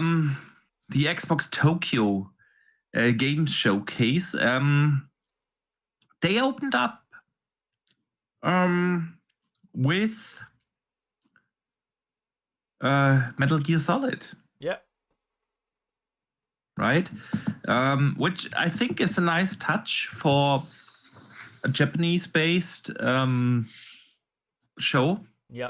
Obviously, the focus is that particular market. Yeah, I've seen a couple of people online. We get another June showcase, and now that's expectations. Yeah, keep them in check. Look at what they did over the last couple of years. Yeah. With a Tokyo Game Showcase. They didn't even show it last year. They didn't show it last year, but they had a Tokyo Game Showcase, and I thought, in general, don't expect like the biggest announcements at the Xbox Tokyo Game Showcase. This is a special showcase for that market. But opening up with Metal Gear, story trailer, for Metal Gear was a nice touch, and is, I think, a good message for that particular market. Even though I'm not personally super interested in Metal Gear because I don't enjoy the Kojima games. I know a lot of people do. Yeah. And it looks like one of these it's a remake, it's a remaster, right? Properly done, at least. So yeah, I think good opener for the show. Then they announced a couple of things, like StarCraft Remaster and StarCraft 2 coming to Game Pass that day, which is cool, definitely. Still, I didn't Google while podcasting, but I still think it's just PC Game Pass. But yeah, I mean, I still think, listen, real-time strategies games are the only games that play better on PC. So I'm fine with that. Yeah. And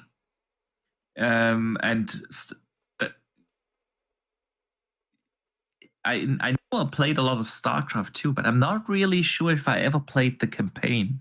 So I fully intend to check out StarCraft 2's campaign once I get off my age addiction. So yes, StarCraft 2, and the StarCraft 1 remaster. What do you think? Yeah, it's a nice addition. People are waiting for it. Hopefully, it does go onto console as well as PC. But not only having StarCraft 1 and 2 remaster, but dropping again into Game Pass for people who haven't played it before and they don't really want to pick up a game that they're not sure on, then at least they can try it. And if they love it, then of course, happy days. But with it being a Blizzard game, that means it's going to remain in Game Pass forever. So enjoy. Absolutely.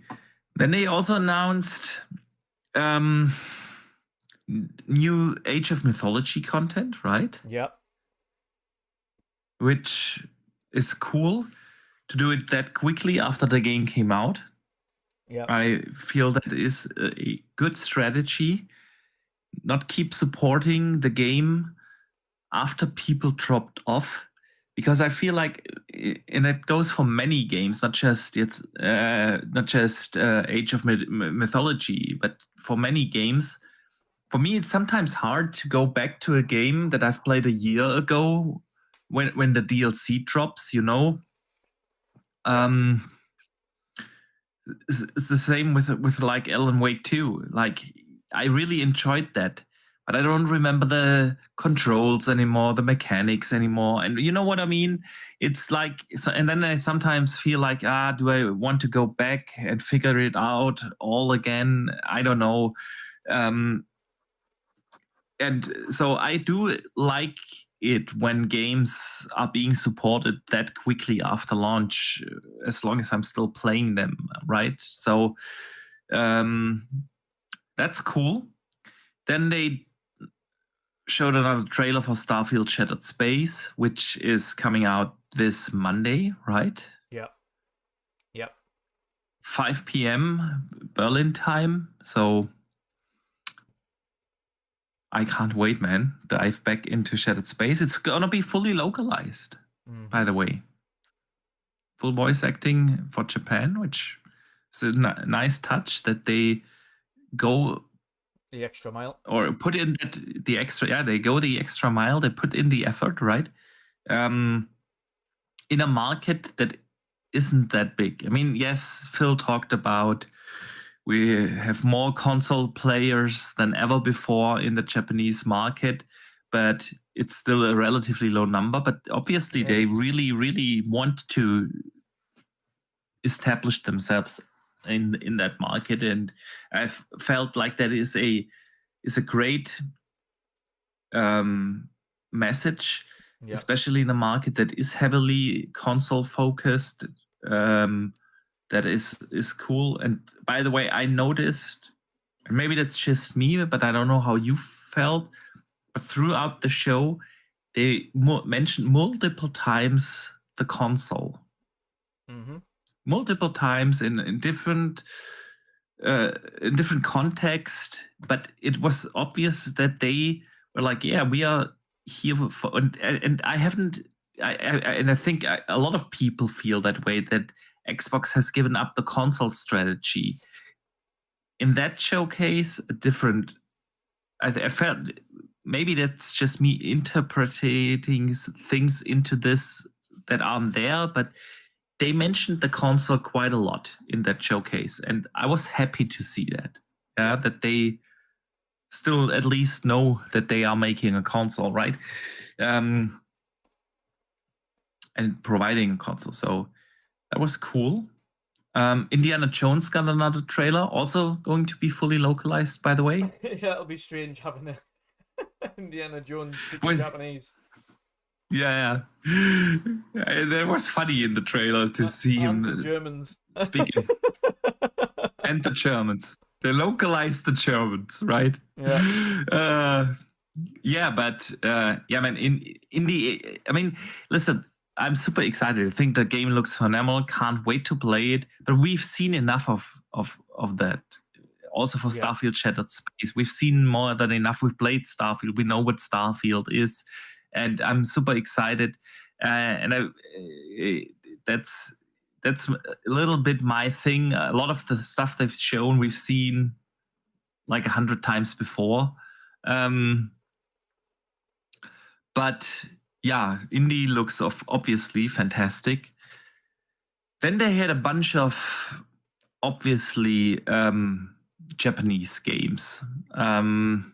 Anything that stood out to you of those? It's an entire list. They've shown like 10 different Japanese games. Nope.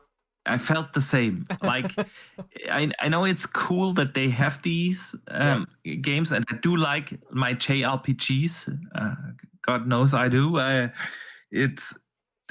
But nothing of those Japanese games really stood out, right? I think the big announcements came at the end, right? Yeah, the only one that kind of slightly interested in, but I'll wait for sale for, was Metaphor, ReFantasio. Which one was that? There is a demo out for that now as well, so if anybody's interested on seeing what that's about, they can go and pick up the demo, and the progress carries over into the full game. But that's like an action RPG. Yeah. Now I know which one that was. Yeah. Okay. Yeah. But obviously, it didn't stood out enough so that I would remember it. Yeah. But that's another game that's been shown multiple times now. That's a demo has literally just released for it that carries over into the full game. So you can try it. You can download it right now, test it, see if you like it, and if you do, happy days. There's several hours worth of gameplay on that demo as well, so it's not just a short and sweet thing. Yeah. Absolutely. So the big news came at the end. Final Fantasy Pixel Remaster is now available on Xbox. A lot of people have been waiting for that, and the insiders have been again talking about things like Final Fantasy 16 or the remakes of 7 and stuff like that in advance. I don't think that those will actually ever come. I think 16 will. Maybe 16. 16 could be. And I stand by with 7. I stand by the fact that I think 7 will come when the final part of the trilogy is done. Yeah, but by that time, Final Fantasy 7 Remake will be at least almost 10 years old. Yeah. Right? I'll still buy it again. I love them, but I'm not sure if I'm going to buy them again. I will. If that's the case, With Pixel Remaster now on the console, I have every Final Fantasy game that is available on Xbox. I know you're a collector, man. Yeah. So I will. I typically don't double dip with games. Final Fantasy is the only one I have, and I've almost triple dipped because I've got the Pixel remasters on PC. Yeah.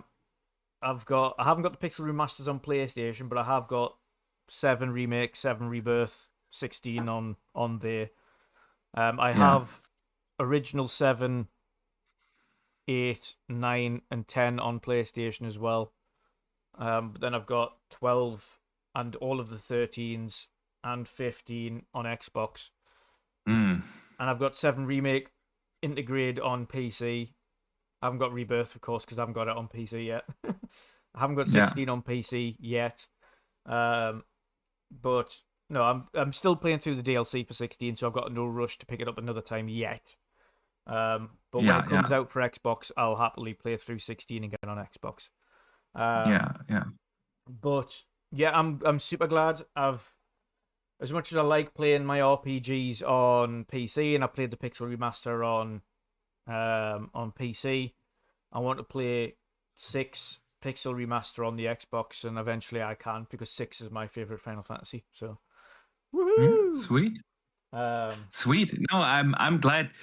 Obviously, Square and Xbox are now mending, having a way better partnership than they had a couple of years ago. Yeah. And I think that's the best message coming out there, because I don't think that whenever Final Fantasy 17, for instance, will come out, that it will not be like a multi-platform title. I doubt that. 100%. Yeah. And that's, by the way, the only way I see that the 7 Remake and Rebirth will make its way to Xbox is when the 3rd comes out. Yeah. That they then release all 3, not after, but really along with it. That's a good shout. Could be. That's a good shout. That could be, but yeah. That's actually a really good shout. They released the 3rd part as multi-plat along with the other 2 for Xbox on the same day. That would be a really good shout. Yeah. But the other big one, another big series, comes to Xbox and Game Pass. Of course, we got the first in the Mana series earlier this a month or so ago. Visions of Mana, which was the first Mana game on Xbox. But now we have Trials and Legends of Mana on Xbox and Xbox Game Pass. Yeah, the Mana collection is basically there, right? Yeah, just one, just the one that you're waiting for, just the one. Yeah, Secret of Mana, still not there yet, but you never know. It's not available. Yeah, you never know. You really don't. But Legend of Mana, and especially Trials of Mana being in there, really happy about that. And I've now a lot of Mana games to play because I haven't played Trials of Mana yet, and Visions is installed, but I haven't started it yet. Are you going to start this weekend? Pardon me? Maybe if I can pull myself away from age. I would like to hear your thoughts on it. Come on, you got me to buy Visions of Mana. Remember this? It's true. So yeah, I remember. We need to have I kind of have to play it just to be able to talk to you about that. That's true. That is true. Yeah. So yeah, and that wraps up the Xbox showcase. So nothing super big, nothing super special. Definitely a showcase worth watching, though. Especially if you're into Japanese games, I would say, right? Yeah. But this is what we can expect. This is the thing about Xbox's Tokyo Game Show showcases, is they are very much oriented specifically to Japanese games. Yes, they had indie in there. Yes, they had Shattered Space. Yes, they talked about Flight Simulator, but very briefly. Especially for Flight Sim and things like that, it was like touching on it quickly. The main thing they focused on and heavily focused on is the Japanese games and the Japanese audience. Whereas if PlayStation did a TGS showcase, they focused on PlayStation games just in general. More Western audience oriented. And I mean, listen. So you can kind Xbox this is the thing about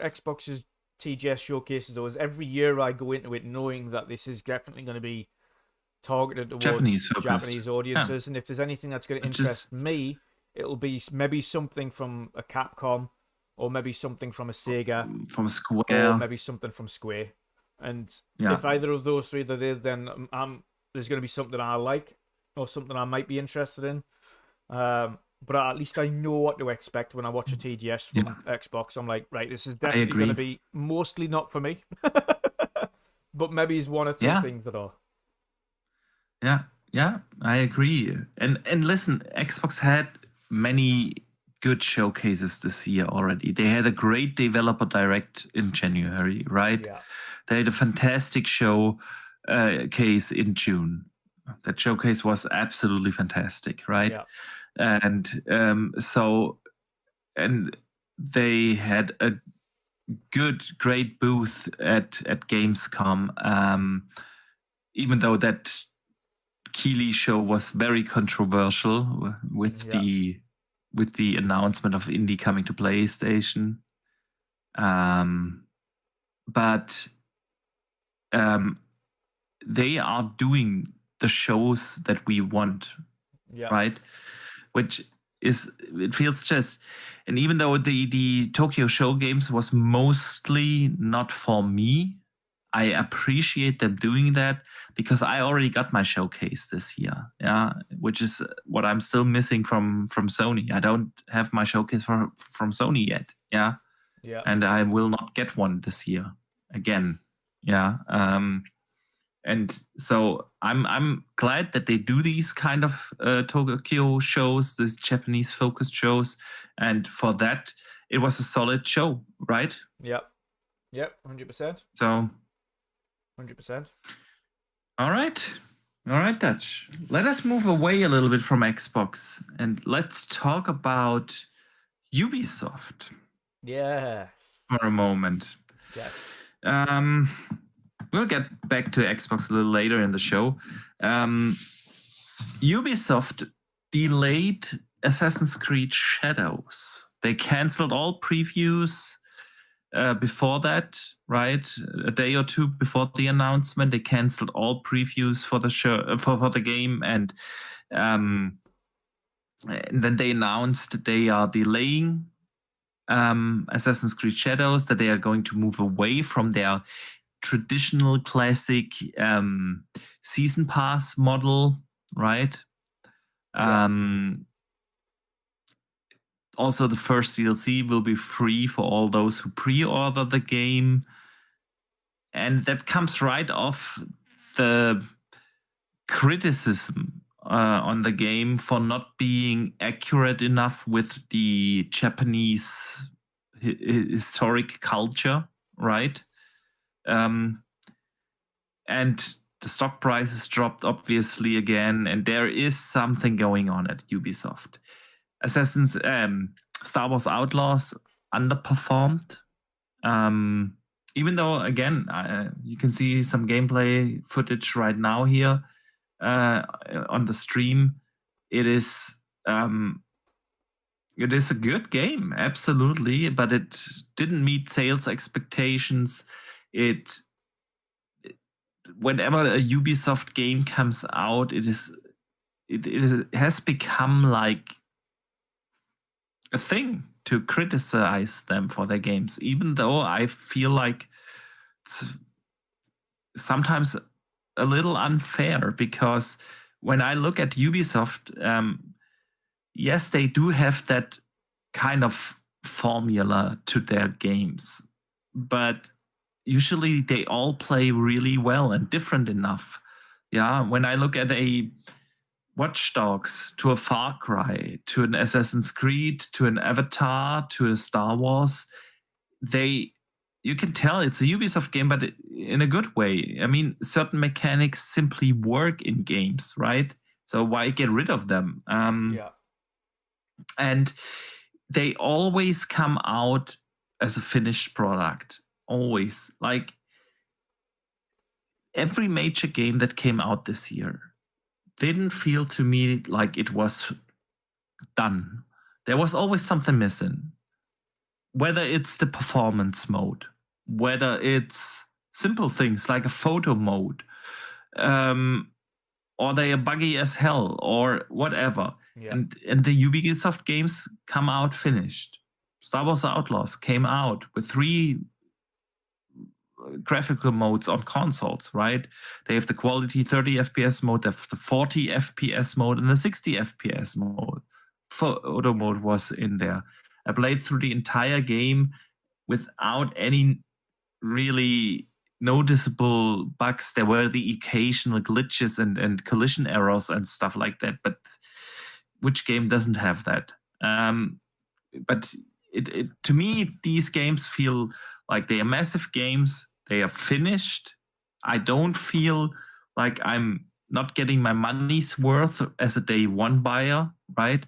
Dragon's Dogma 2 came out. I loved the game, but man, why was there no photo mode? It came in like 6 or 8 weeks after it came out, when everybody finished the game, and performance mode and stuff like that, right? It just sucks. And with Ubisoft games, they are complete. They are complete. They are fun to play. Are they the most creative games out there? Absolutely not. They are not. But I always get my money's worth, right? They are, and so they also released one of the best games I've played this year in Prince of Persia, by the way. Yeah, insanely good Metroidvania. And they are the only third publisher that are still like providing showcases for the fans and things like that. And everyone's hating on them, right? I know there are issues within the company. We have the DEI discussions. We have the culture problems probably in there, things like that. But a lot of companies do have those issues, and everyone is still just making it a thing to hate on Ubisoft games. And now Assassin's Creed comes in the setting that everyone was hoping for so many years. Yeah. And they decide, okay, after this other shitstorm about the game not being accurate enough. I mean, it's a video game. I don't know how you feel about that, but I mean, it's a video game. Of course, it's not going to be like a historic documentation and everything is absolutely correct. At the end of the day, it's got to be fun to play. That's what matters, right? And Assassin's Creed Shadows looks fantastic. Yep.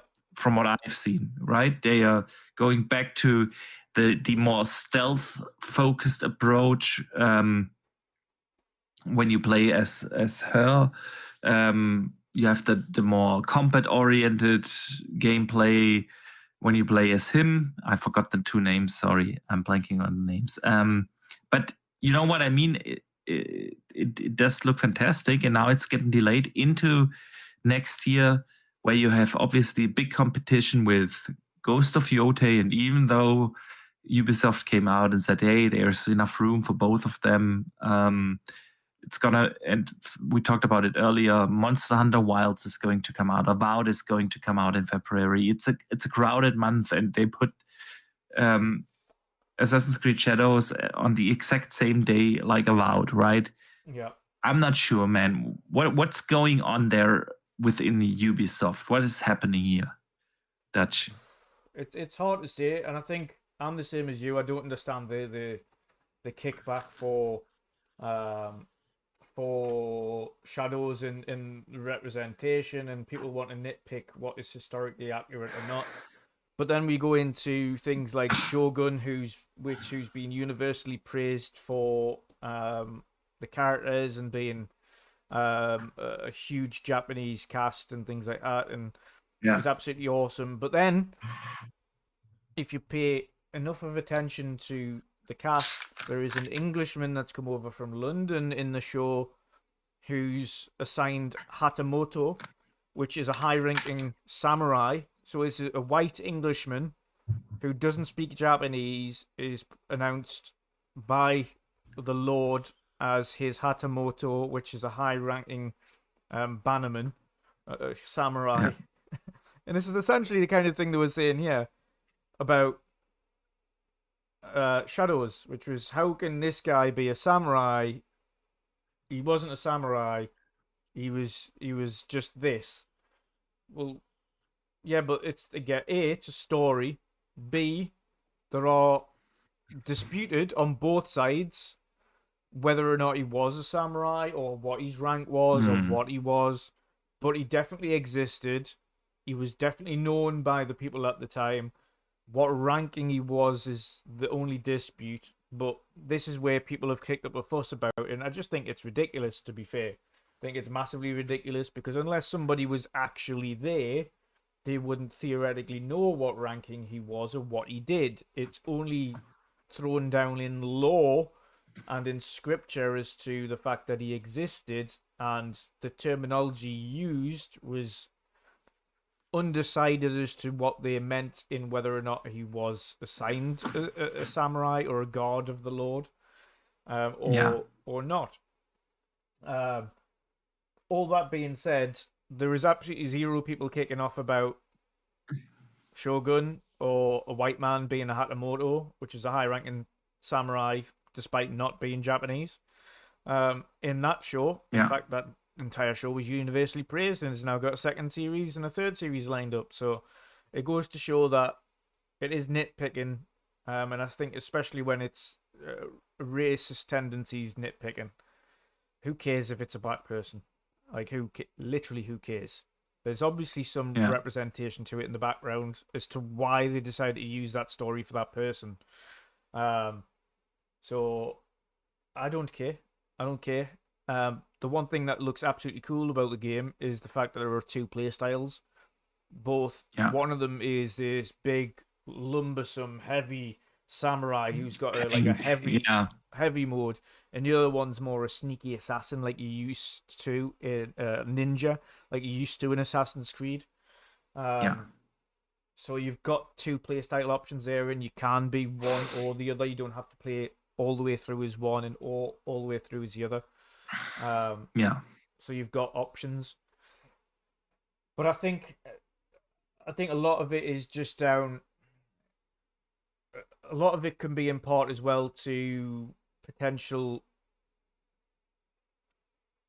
Just, I think, some boredom in Ubisoft's open worlds in general. Just them, every other game, if not most games they put out, are extremely large open world RPGs.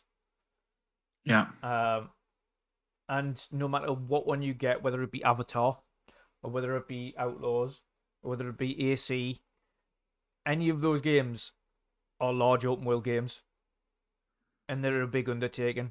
And I think there could be this market steal, where they're just going, we know what we're going to get from a Ubisoft game. This isn't something I need to pick up now, because I know I can come back to it at some point down the line and play through it. So there isn't a big rush to play any of these games, especially when, and although you've said there hasn't been any issues, it hasn't. None of them have done anything to stand out in a crowded space either. Yeah, they don't invent a new wheel. You know, it's their games are not the most creative games out there. Absolutely not. But again, there are certain formulas in games that just work and are fun. And they do, and I agree with that. And I think that's part of the. I think that's also part of their problem, is that people know what they can expect. And because they know what to expect with a Ubisoft game, and they know there isn't anything that's reinventing the wheel and nothing new, and it's just another Ubi game, they're looking for, a lot of people are just looking for new experiences and something different and something that they haven't done before or haven't seen before. So when Ubisoft are releasing a new big game, unfortunately, we all know what's going to happen, whether that's an AC Shadows or an AC Hex or any of the other ACs that are lined up. We know, okay, we're going to have a protagonist. There's going to be a rough storyline, but there's going to be a big open world to explore. There's going to be some towers to get to the top of that will open up certain parts of the map. There's going to be some form of eagle or something above that's going to give us bird's eye vision. Like, we know it's the formula they use and it works, and they reskin it and put new voices in it and things like that. And it's, if you like those kind of games, then you can pick it up. You know what to expect. But like you say, it isn't reinventing the wheel. It's nothing new. So, and I think especially when you've got a big crowded space these days, unless you're doing something that is really catching the eye, and I think you need to, especially these days, with how many games are releasing at such a big frequency, you need to do something that stands out and is big, bold, and different in order to catch people's attention and time and money. And I just think Ubisoft haven't got enough now. They make good games, but you know what to expect, and none of them stand out with the pack. So no one's in a rush to buy them. I think that's part of their problem. It's definitely part of their problem. I also believe that, you know, the industry as a whole is obviously struggling, and games these days, with all the technical aspects that we do expect in games, we want motion captured animations, we want shiny new graphics, we want proper audio, and so on. Games simply take longer to make, and that goes especially for bigger projects, and their games are some of the biggest games out there, right? With huge open worlds and huge ambition to visuals and so on. That's absolutely the case. And at the same time, Ubisoft is a gigantic corporation, right? With, I think it was something like 20,000 people worldwide employed. You kind of have to find efficiencies there. And I think that's also something that they are struggling with, right?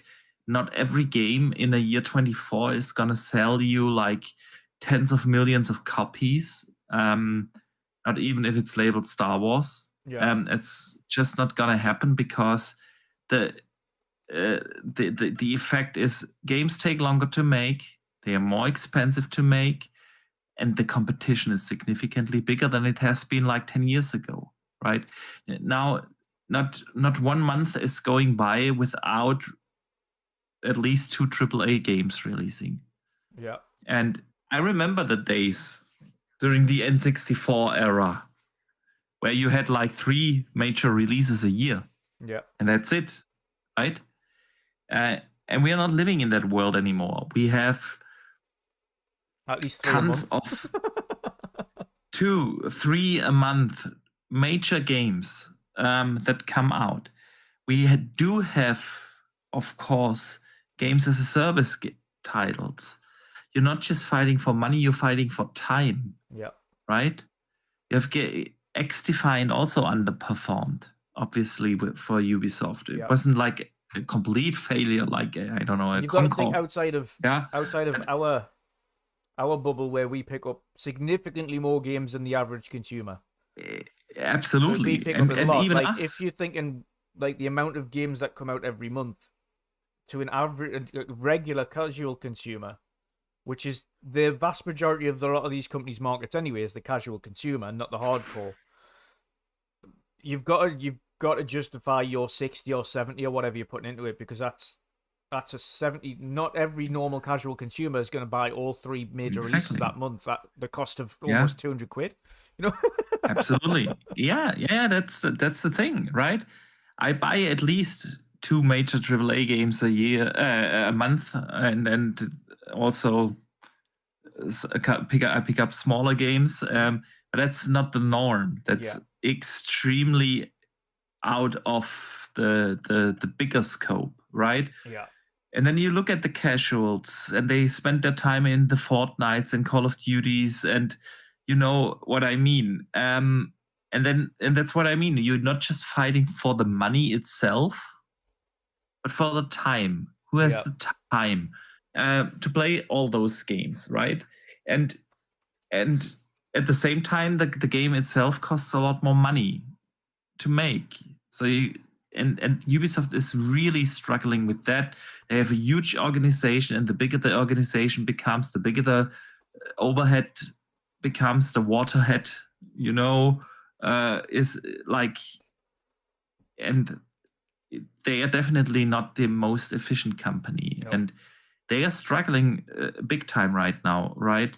A lot of the investors are calling for a change in leadership, and that Yves Guillemot needs to be replaced. Yves Guillemot's head for a while, though. To be fair, they want him out. They've been wanting him out for a long time. And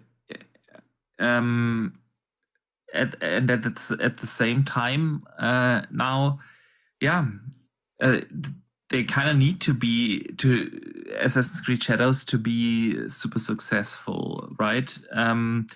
So let's see if the move of a delay into a very crowded February, right, is the right thing to do. You're also going up against Avowed. Yeah, Avowed is Monster not Hunter's known gonna to do the biggest damage, I think. I think Monster Hunter Wilds Monster Hunter is gonna do big damage. I also believe, like, at the end of the day, you can only play so many games at the same time, and then what do you do? Avowed is out for free. Yeah. I know it's not really for free. Yeah. You have to still have the Gamepass subscription, but it feels free. Yeah.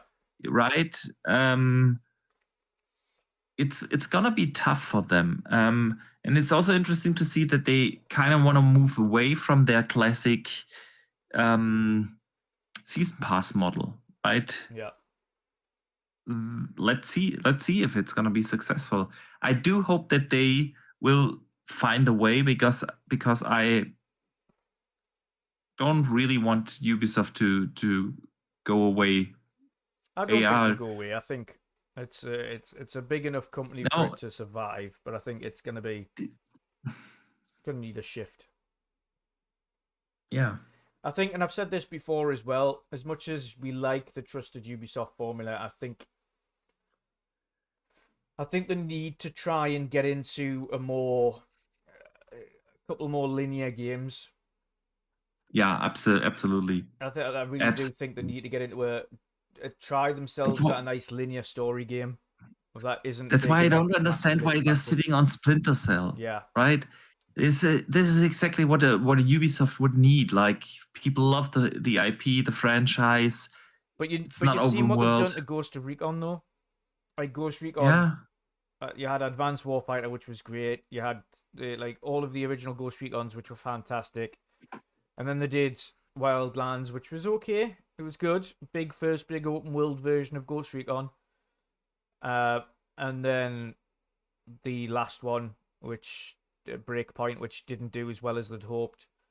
And they're doing it, but again, it's this overly expansive, humongous open world Ghost Recon, which is both good and bad, because of course when you're doing a modern war game, but when it's just a modern stealth war game like Ghost Recon, and it's massively expansive like that, it can also feel a bit overwhelming. You're like, yeah. So I think they need to continue making your big open worlds, but I think they need to branch off and have a team that makes and take a few more creative risks as well. Stop chasing the trends. X-Defiant came out 5 years too late. That's just the matter of fact, right? Yeah. So yeah. That's some other news that I really didn't like to hear this week is Donut. Yeah. Right? I think they made my game of the year so far in Banishers. Yeah. I really enjoyed Banishers. But Banishers and GoesseN was also fantastic, by the way. Great indie game. Great, yeah. Yeah. Absolutely did not meet expectations, and especially the only Banisher. one I'm just thinking, what and it sounds horrible to say it, but as much as we like GoesseN, you can't look at that game and have high expectations for sales. I'm sorry, but you can't. It's a very linear climbing game. Yeah, I You know agree. you know what I mean? I agree, but I don't think that they expected to sell 10 million copies of GoesseN. Yeah. And you look at Banishers, that game has absolutely the potential to be a massive success, but it unfortunately underperformed. Yeah. And honestly, Banishers is probably my game of the year so far. Yeah. I so enjoyed that game. It was so well written.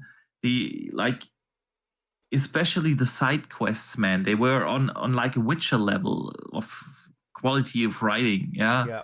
And the gameplay is a mixture of in between God of War and Tomb Raider and maybe a Blake's Tale or something. It was a fantastic game from start to finish. I so did enjoy it, but it unfortunately not enough people picked it up.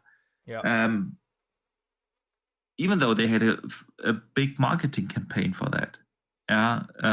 With the support of Focus Home, they had a huge marketing campaign for a game of that scope. And yeah, it underperformed, and they announced that they are refocusing now on wider audiences, whatever that means. Usually something like that does not mean something good, because a game like Banishers is special because it didn't appeal to, like, the super mass market. Yeah. And usually that means some sort of co-op experience, multiplayer, games as a service. I don't know. That's what I was thinking. They didn't specify what means they are going to refocus on wider audiences per se, but that's usually what that means, right? Chase some trend. Yeah. And everyone's chasing games as a service right now for some reason, even though nobody has success anymore as a newcomer. Yeah. And yeah, I don't want that. I love the donut games. Vampires was also fantastic. Yeah. It's, I don't know. What do you think, man? Yeah, it is a shame. When you look at the two games that released, GoesseN and Banishers, I often think some of these people that are funding these games have a massive disconnect on the audiences that the games are produced for. Like, where do you get your? I would love to go into some of these meetings and say, where are you getting your expectations from? Like, what expectations? What expectations do you have for GoesseN and Banishers Ghost of New Eden? Where did you get your expectations from? What level of expectations did you think to have for these games? That one of them was on Xbox and in Gamepass. Fantastic. For everybody who hasn't played it, go play it. It's a fantastic, relaxed climbing game with a nice little story in the background and a few little puzzles and things for you to do. Well worth checking out. But for Banishers, a game that you had to go out and to buy it and pick it up and play it. Some of these third parties just don't advertise it enough, or advertise it in a way that's going to be viewed by the mass market. So I don't know where they're getting their expectations from for these games. To say that they didn't meet, what expectations do you have for a game that you don't publicize? Yeah, well, again, by the way, I put on some Banishers gameplay since we are talking about it, because everybody needs to see how good this game is, man. I don't know. They had a good I saw advertisements everywhere, man. They had a great marketing campaign of course, it is not like a Call of Duty marketing campaign or something, but I saw a lot of advertisements for Banishers. And so, yeah, I But don't it's know where they get their also expectations from, but at the end of the day, they look at the investment they make, they look at the scope, the potential audiences, and at the end of the day, they have their experts for some estimations. I mean, a lot of games underperform these days. We just talked about that because the gaming space is or became so big, right? With so many choices and so many ongoing games that take up the time, and it is what it is. But yeah, I just wanted. I don't want Donut to go into a direction to chase some trends or something. They should keep making those special games, and it's very unfortunate in my opinion. But yeah, it is what it is. Dutch, a little earlier, we already touched upon the Pal World and Nintendo. Yes. Nintendo lawsuit. So Pal World might get sued from Nintendo for not the classic copyright infringements. It's not about them suing them for this looks like a what a lot of for like copying characters or things, which is what a lot of people assumed, because when you look at Pal World, you automatically think of Pokemon, obviously, just from the looks of it. But they are suing for stealing gameplay ideas and gameplay mechanics, and I think this has a much wider consequence for the entire gaming industry. Because at the end of the day, if you think it through, then every shooter is stealing the idea of another one. Is the end result then that we only have one shooter out there? One strategy game, one racing game, and so on. So, and they're basically trying to before I share my thoughts, what do you think, man? What do you think about this? I don't think it's got a leg to stand on, and I think it's very presumptuous of Nintendo to say, okay, well, we can be the only ones that have a ball throwing, monster catching mechanic in an open zone. Like, so you're going to claim the entire monster hunting, monster catching genre. Nobody else can make that kind of game or that kind of mechanics. You can't throw a ball or an object in an open zone to catch a monster, is what you're trying to claim. Nobody else can do that. I just don't think, and not only that, but their patent for that specific mechanic released was filed for after Pal World was announced. And then they filed another patent for one of the mechanics after Pal World had released. So it's very, very snidey little business there. And honestly, when a judge looks at the time scale, and that's all Pal World needs to do, they just need to go, listen, this game has been in production for this amount of time. These are the mechanics we used. The patents that they filed for this specific mechanic was filed after our game had launched. Like, this is ridiculous. They're trying to claim an entire genre of game types because their game isn't evolving mechanically. And that's ultimately what is happening here. Nintendo is saying, well, we don't want anybody else to have success, so we're going to try and claim something that everybody's using, which is monster hunting. It's obscene. And again, like you say, it's this knock-on effect. If that was the case, then somebody could file a patent for kicking a ball, in which case then all sports games could no longer be made. And then that's the thing, right? Or driving a car, and then Forza and GT and fucking everything where there's car driving. Jesus, wet. Like Lily in the chat says, everyone's copy everyone else. That's just a fact. Show me one video game that has not copied mechanics, gameplay, ideas, and things from another game. It's impossible to make a game in 2024 and not use a gameplay mechanic, or something like that. That hasn't been done before. And this is the difference between Pal World and Pokemon, and this is where what Pokemon don't realize, the reason Pal World was so successful is because it melded the traditional catching beast mechanic in with base building crafting of Minecraft. So you meld these two popular things in together, and it got super popular because, okay, I'm building a massive base where I can employ these pals that I'm catching to do the work for me, whilst I'm going away and collecting other things, and they collecting things in the base, and so on and so forth. It's just bonkers. They have the audacity to do something like that in the genre, and essentially it's kind of one of them like unspoken rules, but in the genre, you don't like. Of course, everybody, if they really wanted to, could come up with a brand new idea and say, okay, we're going to do like Twisted Metal, for instance. Okay, we're going to do our car racing. However, we're going to have guns on the cars, and we're going to get people to destroy other cars.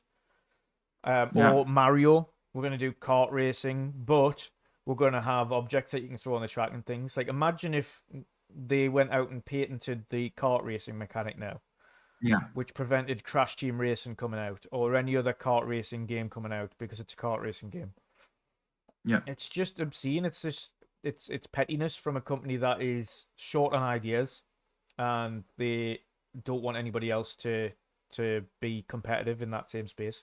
Yeah. And it's especially interesting to see that they are actually trying to fight a little indie developer on this. Yeah. They're not taking on, one of the big guys, an EA, a Ubisoft, or that have their own army of lawyers behind them. They're going after the little guy, right? Yeah.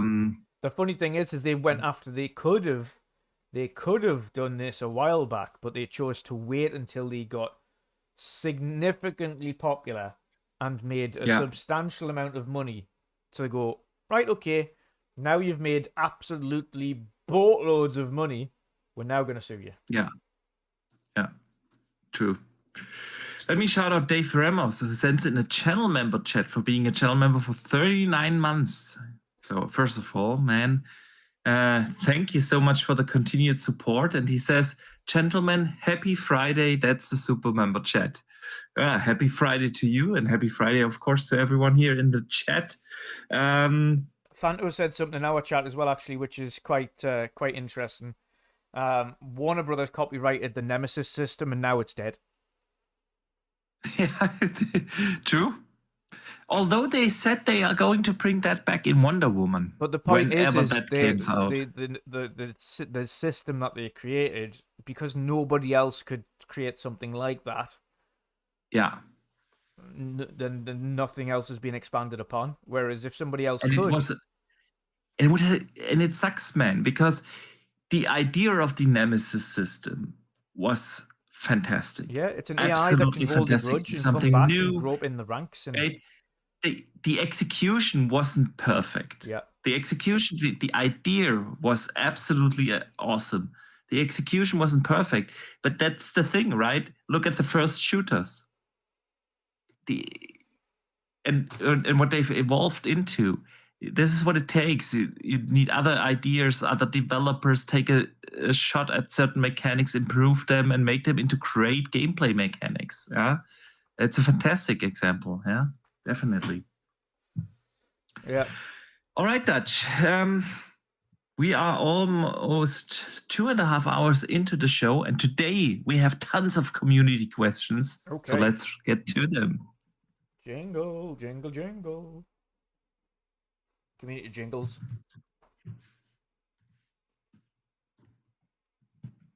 All right. The community questions, as always, you can write in usually on Wednesdays. We put up posts on YouTube, on X, Twitter, and everywhere else, so that you guys can write us in your questions or topics you would like us to discuss, and a lot of people did so this week. So the first one comes from BT Maverick, who asks, will we see PlayStation's PSSR upscaler on the PC? especially with their new remaster Horizon Zero Dawn. Thank you, guys. No. So we don't really know yet, but my educated guess would be no. Yep. Simply for the fact that PSSR is not a upscaling technology that is hardware agnostic. FSR, Intel's XeSS is.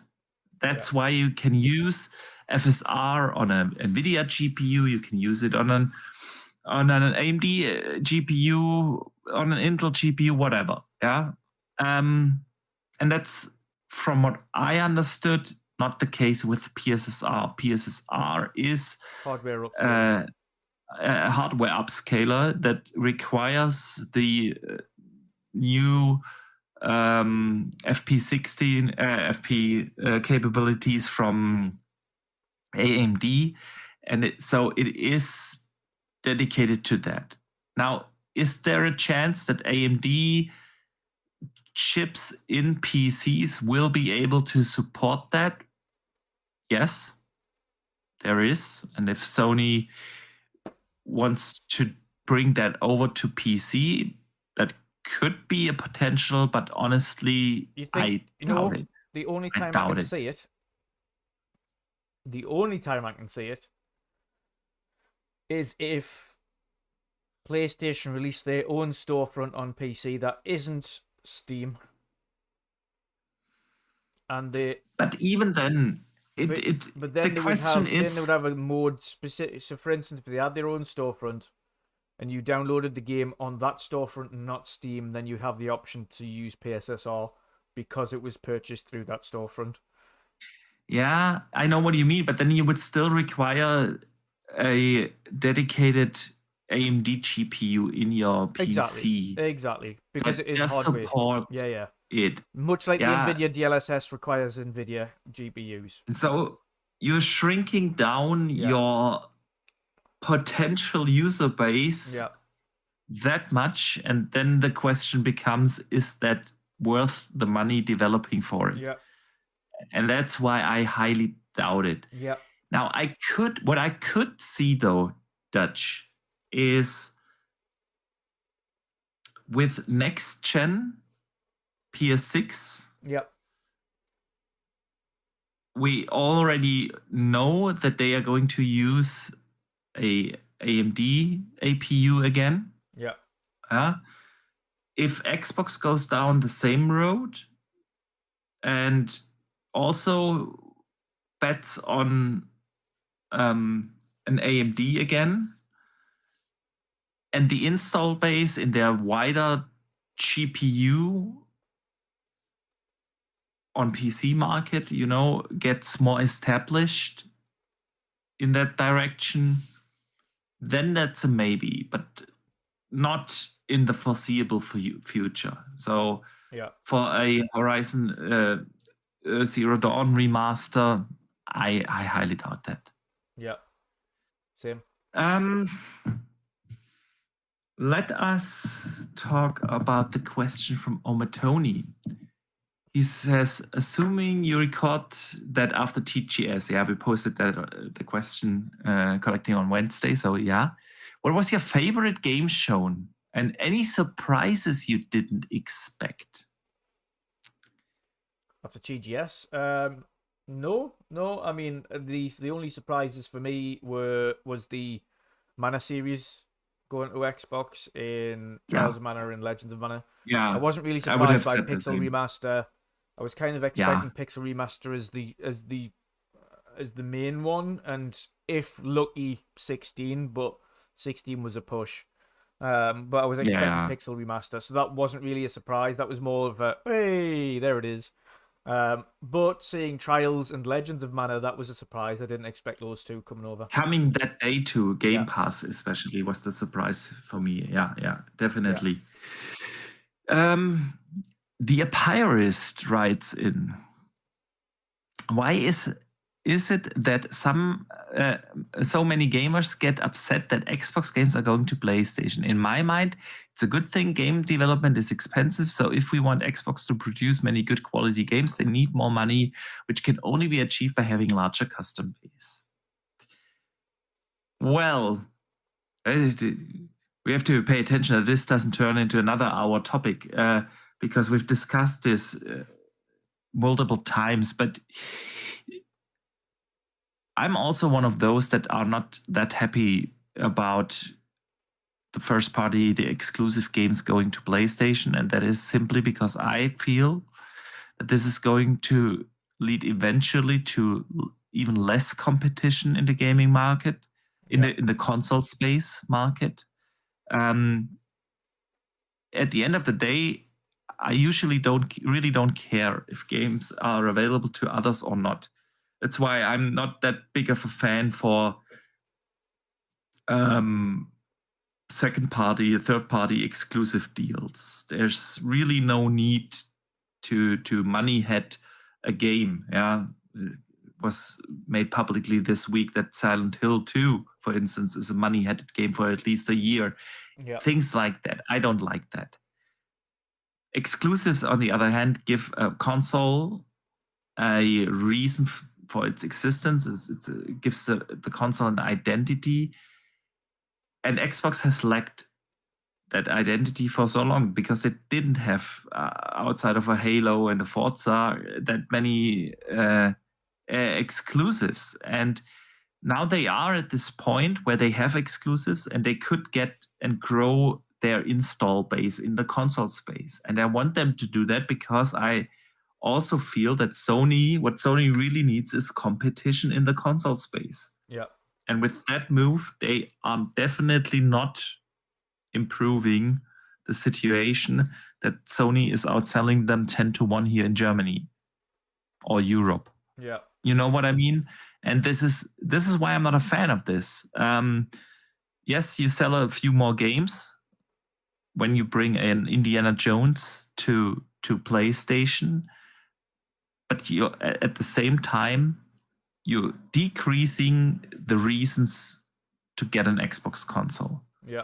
And eventually we have less competition in the console space, and that is absolutely what I don't want. Yeah. Yeah, I'm exactly the same. I'm one of the ones where I'm thinking if it's a super popular multiplayer game as a service game, then have at it. Go for it. Those games live and die by player numbers, and if you've got a player number thing that requires a significant amount of online players and significant amount of people buying your microtransactions in order to generate revenue, then go for it. But when you've got uber popular or exclusive first party single player games, keep them exclusive. Like, I don't understand the need to sell another 1 million copies on another platform or have the chance at getting another 500,000 people buying a console. You know, I want Xbox to be as competitive as they were in the 360 days. And when you look at that generation, PS3 and 360, I think for many gamers that has been the peak generation. Yeah, yeah. Absolutely. Not just on the Xbox side, but in general. And why is that? Because Sony and Xbox were actively fighting for our wallets. Yeah. Right? And a big part of that was, of course, exclusives. Yeah. Because let's face it, the hardware is the same. Yeah, we can all argue all day long if Xbox Series X has full FSR, full RDNA 2, and PlayStation 5 might not, and shit like that. And the clock speed is a little bit bigger here, and the SSD is a little bit faster there. And at the end of the day, the hardware is the same. Yeah. So what differentiates them is the games and services that they offer. And Xbox has a great service in Gamepass, but obviously that is not a big part of that is also marketing. I know, but it is obviously not a system seller enough. Otherwise, I mean, live to date sales for the Series consoles, are not even on par with the Xbox One. Yeah. So it is this console generation for them is really a failure. And why is that? That's ultimately my thing, is this lack of competition, which it will be. The more you put more games on other platforms and less of them that are exclusive and have a reason to invest in your box, Yeah. the less reason people will have to buy a box the next gen, and that'll trickle into Yeah. the next box and the next box. And we've also already got this downward trend in where sales are going for the boxes in the first place. At Yeah. some point, and we've said this before, at some point there will come a point in time where they will not be selling enough boxes to justify the research and development or the expenditure on putting that out in the first Yeah. place. And then the team will just The say, server infrastructure and everything stop behind making it. boxes. We're Right. just going to be a third party. And that's Yeah. why exclusives Especially are important. especially now that corporate Microsoft, is so heavily invested Yeah. in the Xbox division. Yeah. Right? If they don't see potential growth there, eventually they're gonna pull the plug. Yeah. I'm fully with you there. Yeah. And that's why I want them to really be competitive and have an indie as a console exclusive. So if you want to play Indiana Jones, play it there, play a Doom there, play all those games there, right? Yeah. And we'll have similar discussions once Gears E-Day comes out, or Fable, or I don't know, right? And then the overall need for the casual consumer is, okay, I can play those games. Yeah, maybe I get Gamepass there, but at the end of the day, I'm not playing that many games, and every one of my friends has a PlayStation as well, so obviously I'm getting a PlayStation. Yeah. And it is just what it is, right? So we could talk about this for another hour, but Yeah. we got to move away from that question. Great question, though. Thank you. Stormplayer the X writes in. Nice to see you tomorrow. You are one of my highlights every single week. Yeah, first of all, thank you. It means a lot to us if you do enjoy the show. And this goes, of course, for every one of our listeners. My question is, has Sony a solid games lineup for 25 and beyond? And most importantly, will it be full with new original titles and not full of remasters? I mean, we talked about this a little bit earlier in the show, Dutch, but yeah, the roadmap is dry. Yeah. It is. We have Ghosts of Yotei now and Death Stranding. Yeah. Only 2 games announced as a roadmap. We know they work on a lot of remasters and the stuff people don't want. From the poor team over at Insomniac who are stuck making Marvel games for the rest of time. Yeah. But God knows when Wolverine is going to come out, right? Yeah. So even then, we still have no idea, outside of Naughty Dog just making remasters forever. We don't know what their next game is going to be, and of course that's took a step back because Factions delayed everything. And then we still don't know what Corey's doing. We still don't know like when's the next GT coming out. Like GT7 was years ago now, like beginning of the gen. So when's the next GT? Santa Monica. What is Ben working on? Yeah, what's Ben's all new those game? There's so many things that I still left. No idea. Absolutely no idea. We have no idea. Now, is it going to be a problem for them? Absolutely not, because they have such a huge market lead.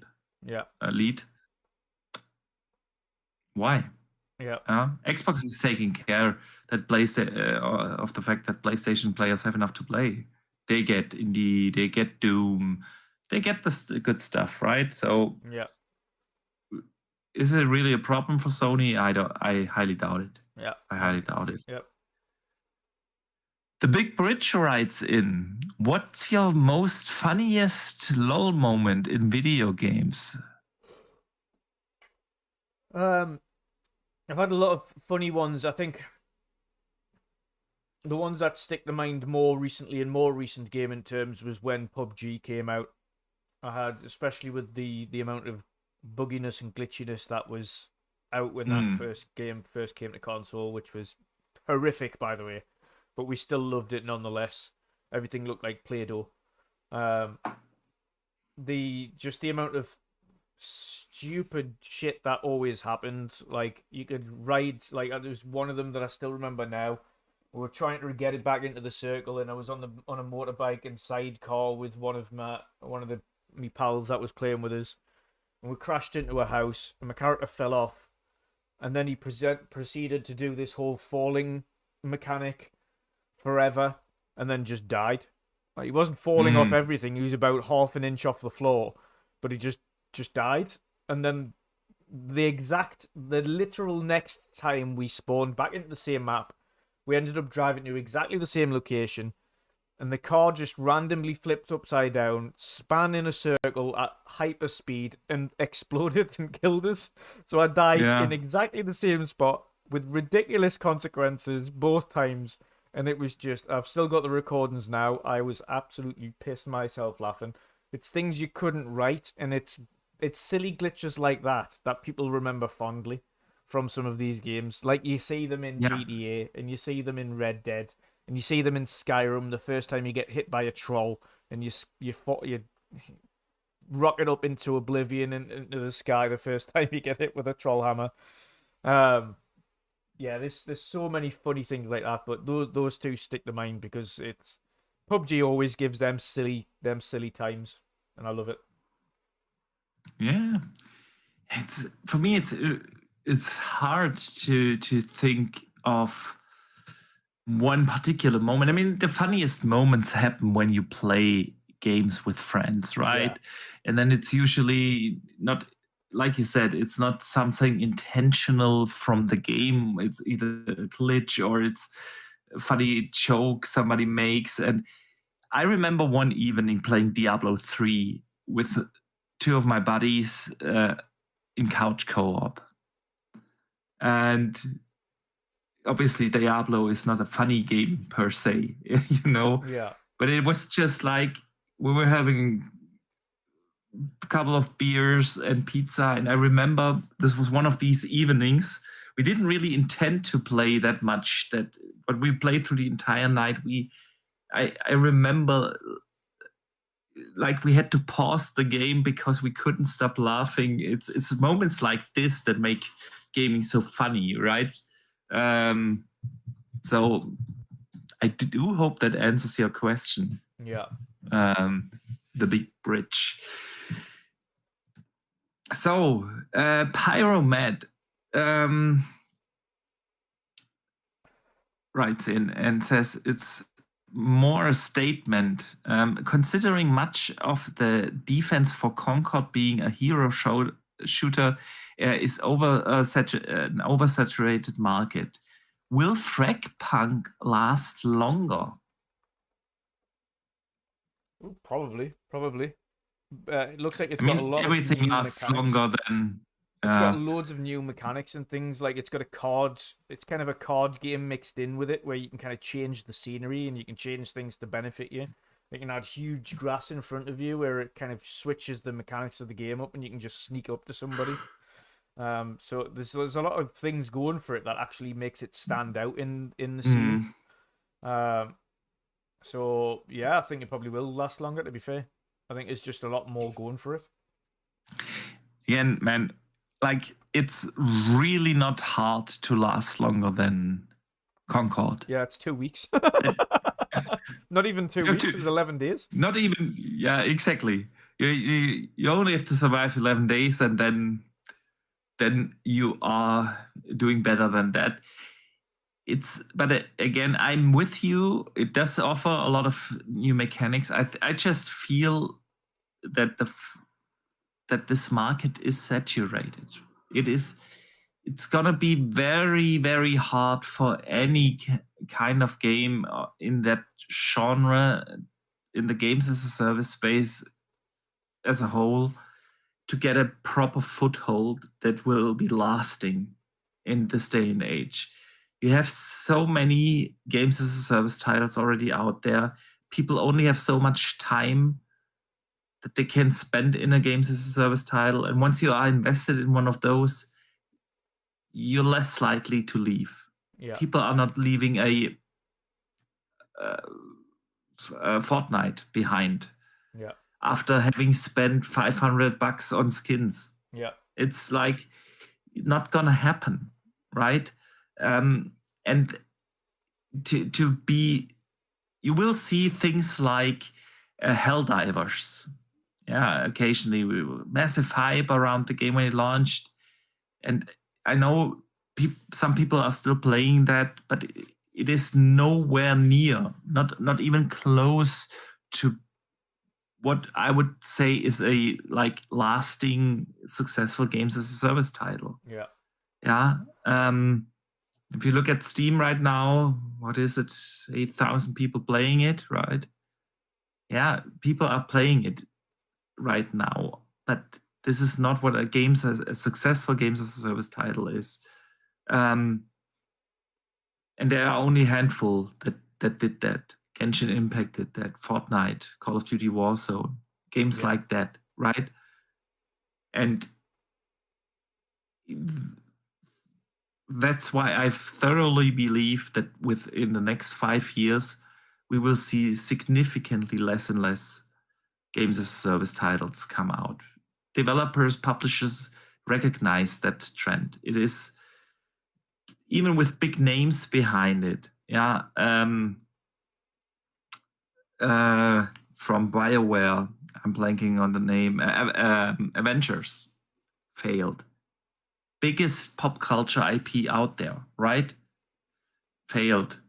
Yeah. Suicide Squad earlier this year, despite being a great game, I actually thoroughly enjoyed it, at least the campaign. Yeah. Failed. It is impossible in this day and age. And so, yeah, Fragpunk will last longer than Concord. That's not a big challenge, but I'm not sure if it's going to be like the next big thing, you know? Yep. I agree. All right. Dutch, we are almost at the 3-hour mark, and I think that brings us to the end of the show. Yes. Even though we were not in our usual spot, but on a Friday this week, we had a great community showing up here. And I want to say a big, big thank you to everyone who listened to us today, who chatted with us about games, talked about everything that happened. Means a lot. A big shout out, of course, to all the super chats, the channel members that do support us here. Yeah. Means a lot, truly does. Of course, Dutch, we will be back next week. Yep. At the regular time, Thursday. Yep. But let everyone know what you're working on. Absolutely nothing. I'm just going to relax and play some games, and That's the spirit. Yeah. I just need to relax at the minute, so I'm just going to relax, play some games, and be back again next Thursday for the podcast. Sweet. Yeah, that's exactly what I intend to do. After a very stressful week at work, I can't wait for the weekend.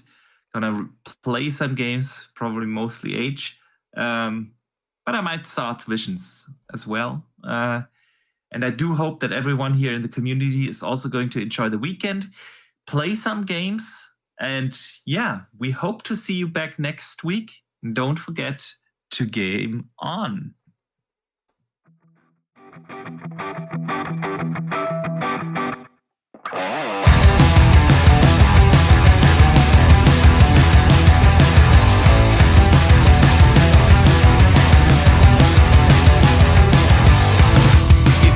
Got my number figured out.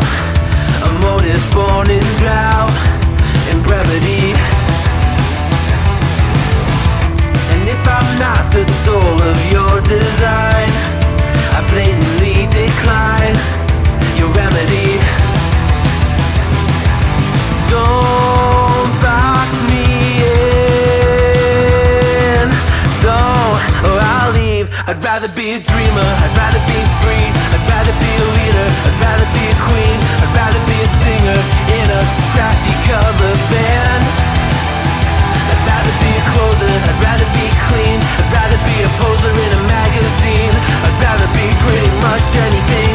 than your machine.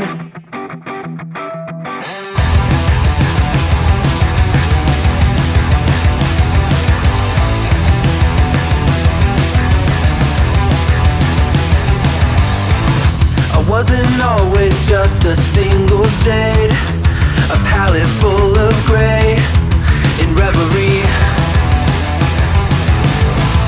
And I can burn it brighter than the sun. I have a golden gun inside of me. Don't box me in, don't, or I'll leave. I'd rather be a dreamer, I'd rather be free, I'd rather be a leader, I'd rather be a queen, I'd rather be a singer in a trashy cover band. I'd rather be a closer, I'd rather be clean, I'd rather be a poser in a magazine, I'd rather be pretty much anything else. And if I fall behind, ignoring all the signs, and if I lose the fight, I still rage against the night.